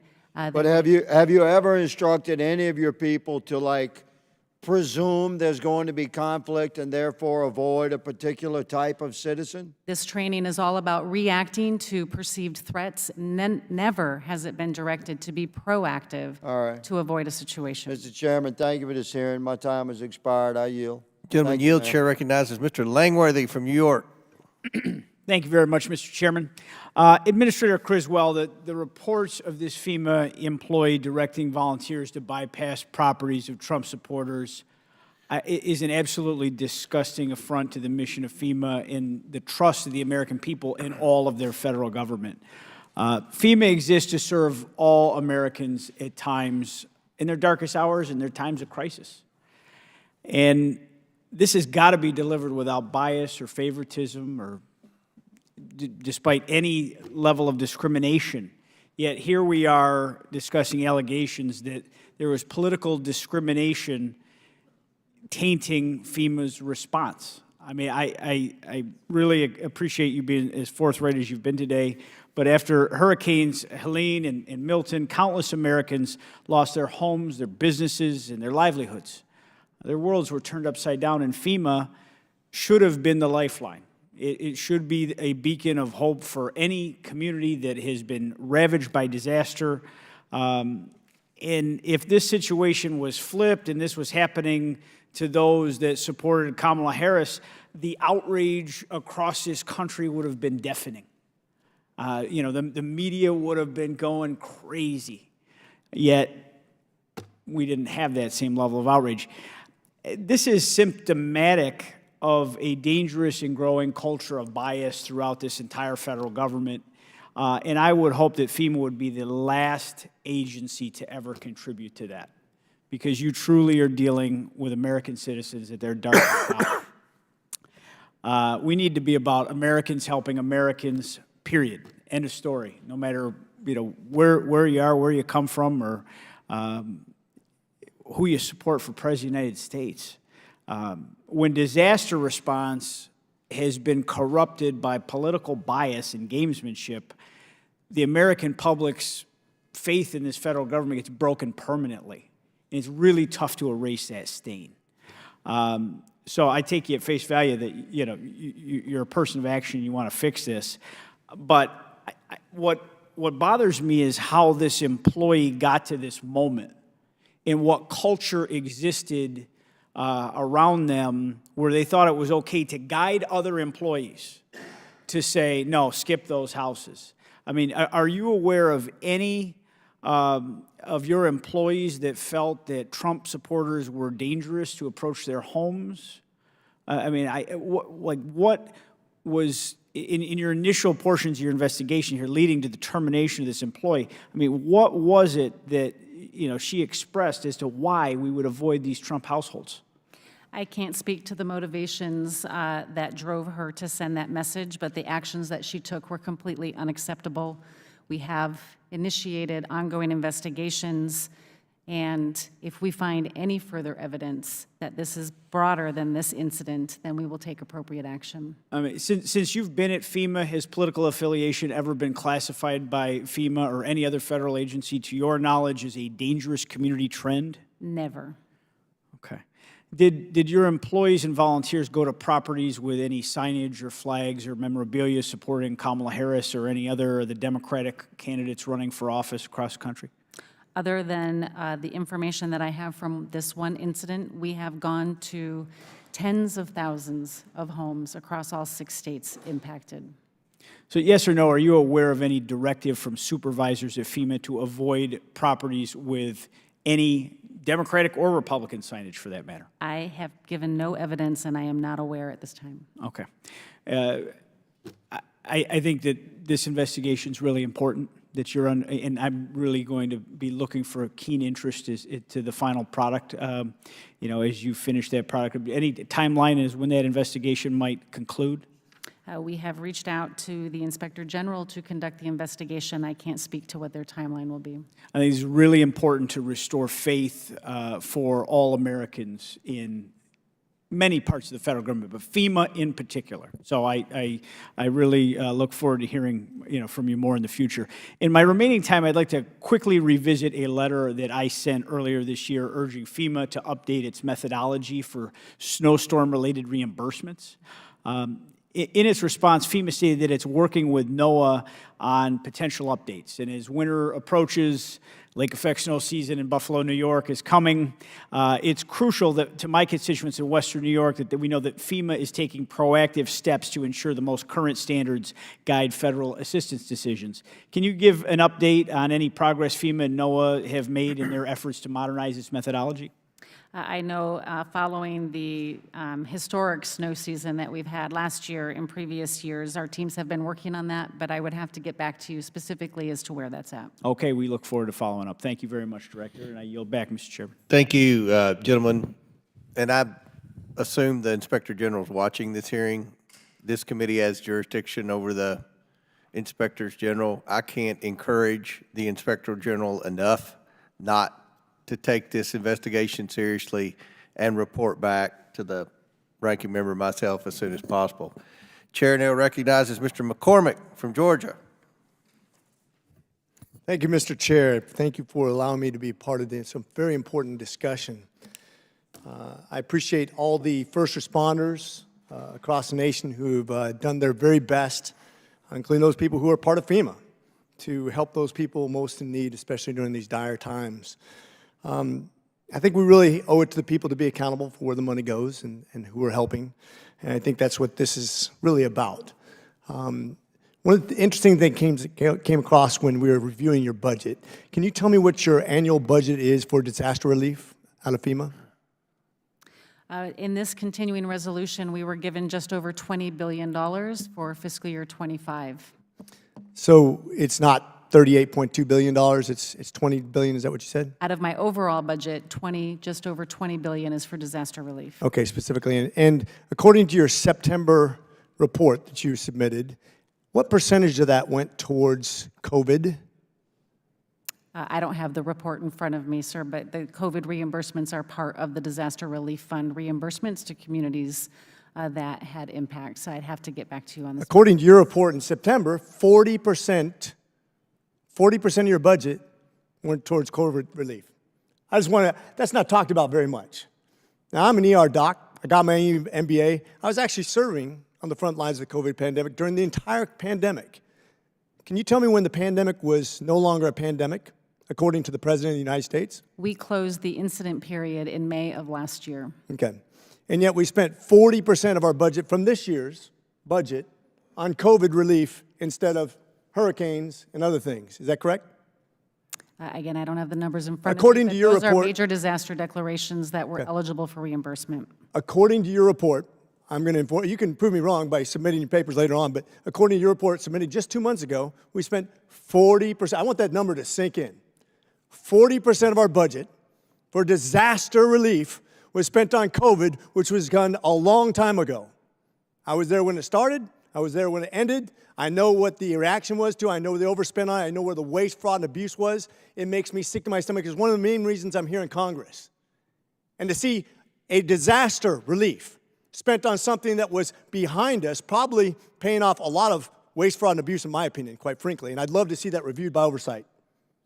Because this is what's wrong with government. They spend 40% of their budget on something that happened 2 years ago, and we have not enough money to deal with what's happening right now.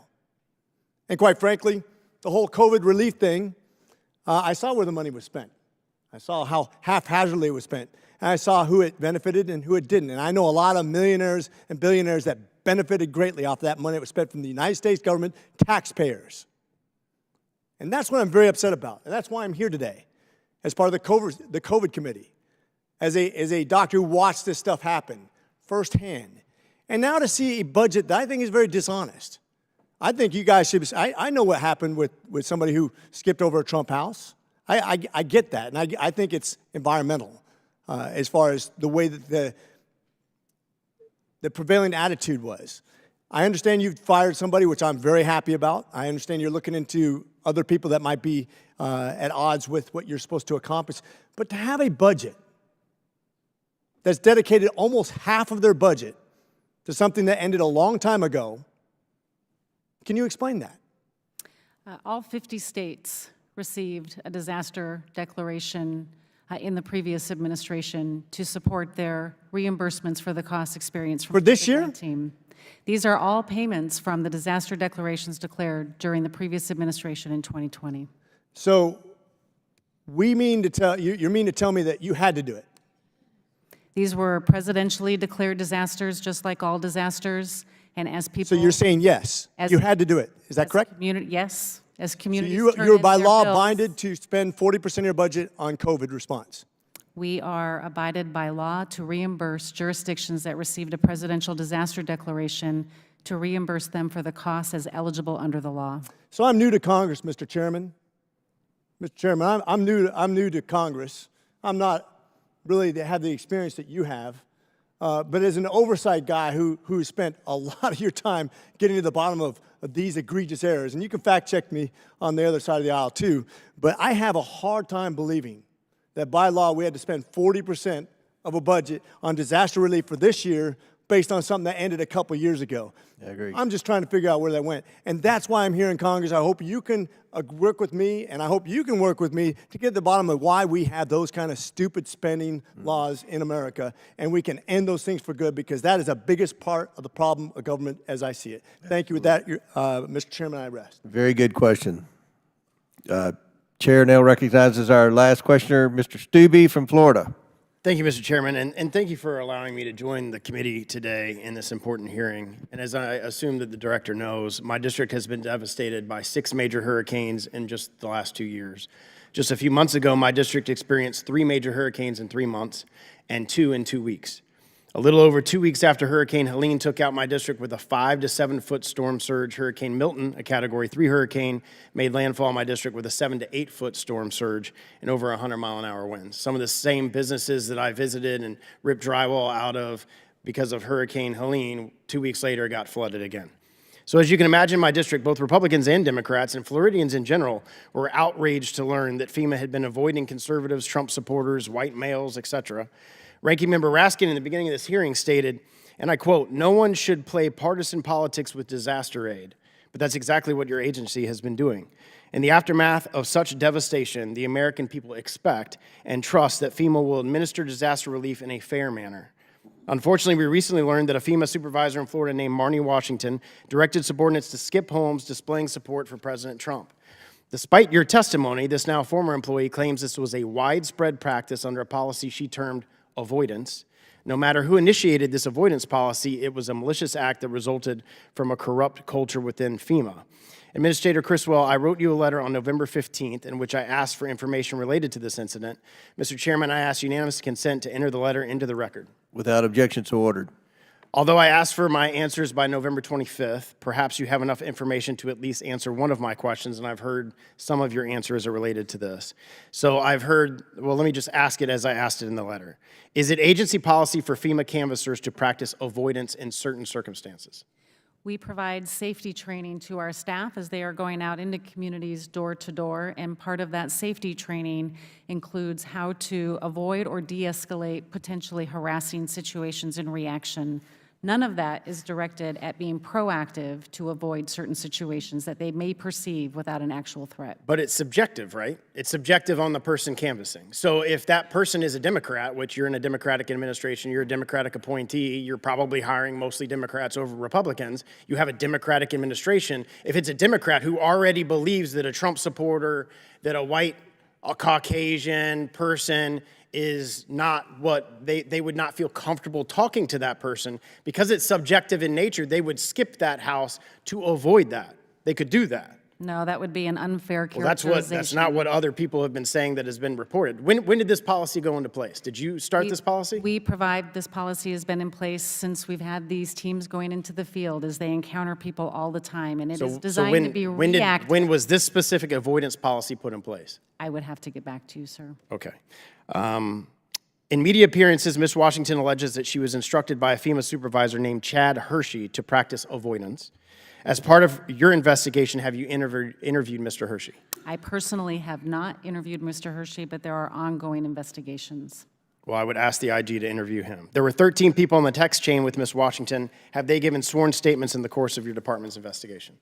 I would have to check with the Office of Professional Responsibility as to who they have gotten statements from. Can you provide the names on that text message list, the 13 people that works for FEMA, to this committee to further this investigation and oversight over your... We will work with this committee to provide information as appropriate as part of this investigation.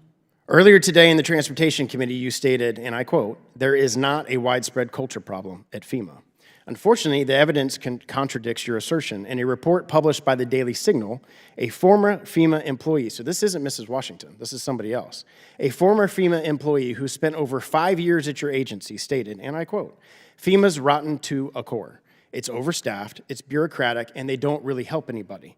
Referring to the Trump flag incident, the former employee said, and I quote, "They were told to avoid Trump, avoid any house that has a Trump sign in a verbal meeting.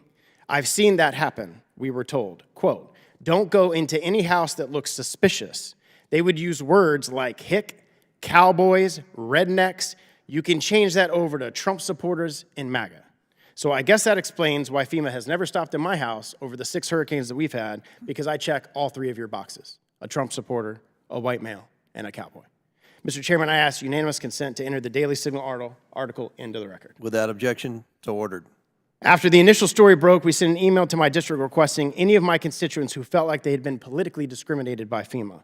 And just since last week, we've had over 35 people who live and reside in my district, who are citizens in my district, who have given us specific instances, factual instances, where they were either overlooked or specifically discriminated against because of their political affiliation. This is the exact type of weaponization of the federal government that put Trump back in the White House.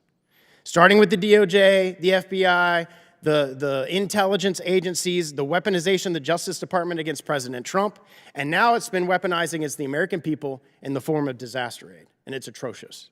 Thank God President Trump won, and he can restore this department into what it should be, not partisan, helping every American that's been affected by a disaster, and I yield back. Will the gentleman yield for one question? Sure. You were kind enough to quote me at the beginning of your remarks, Mr. Stubbe, saying that partisanship should not enter into the distribution of disaster aid. And I think we've found unanimous agreement on that point with respect to this discrete episode that took place in Florida. But several members on our side have cited the president-elect, when he was president before, withholding aid and altering the distribution of aid, or attempting to California, to other Puerto Rico, other places, on precisely the basis of partisanship. And no one on your side spoke up about that, but since you endorsed the general principle, I wonder if you would agree that if such a thing were to take place by a president, perhaps you disagree with the reporting on it, but if it were to take place, that would be equally or even more wrong than one person doing it on a particular city block. I don't care who the administration is or what agency it is. If they're discriminating against political party beliefs and not getting federal government aid for that, that is wrong, which is why Ashley Moody, our Attorney General of the state of Florida, is suing FEMA exactly for that reason. Thank you much. Very good. All right. Madam Administrator, that concludes our hearing today. I want to thank you for your testimony today. I know there were many questions. There are going to be some follow-up questions. We're in communication with other members and other people who have suggested that maybe the incident here wasn't an isolated incident, so we're going to have communication back and forth. We look forward to that IG report coming very soon. And with that, and without objection, all members have 5 legislative days within which to submit materials and additional written questions for the witnesses, which will be forwarded to the witness. If there is no further business, without objection, the committee stands adjourned. Thank you.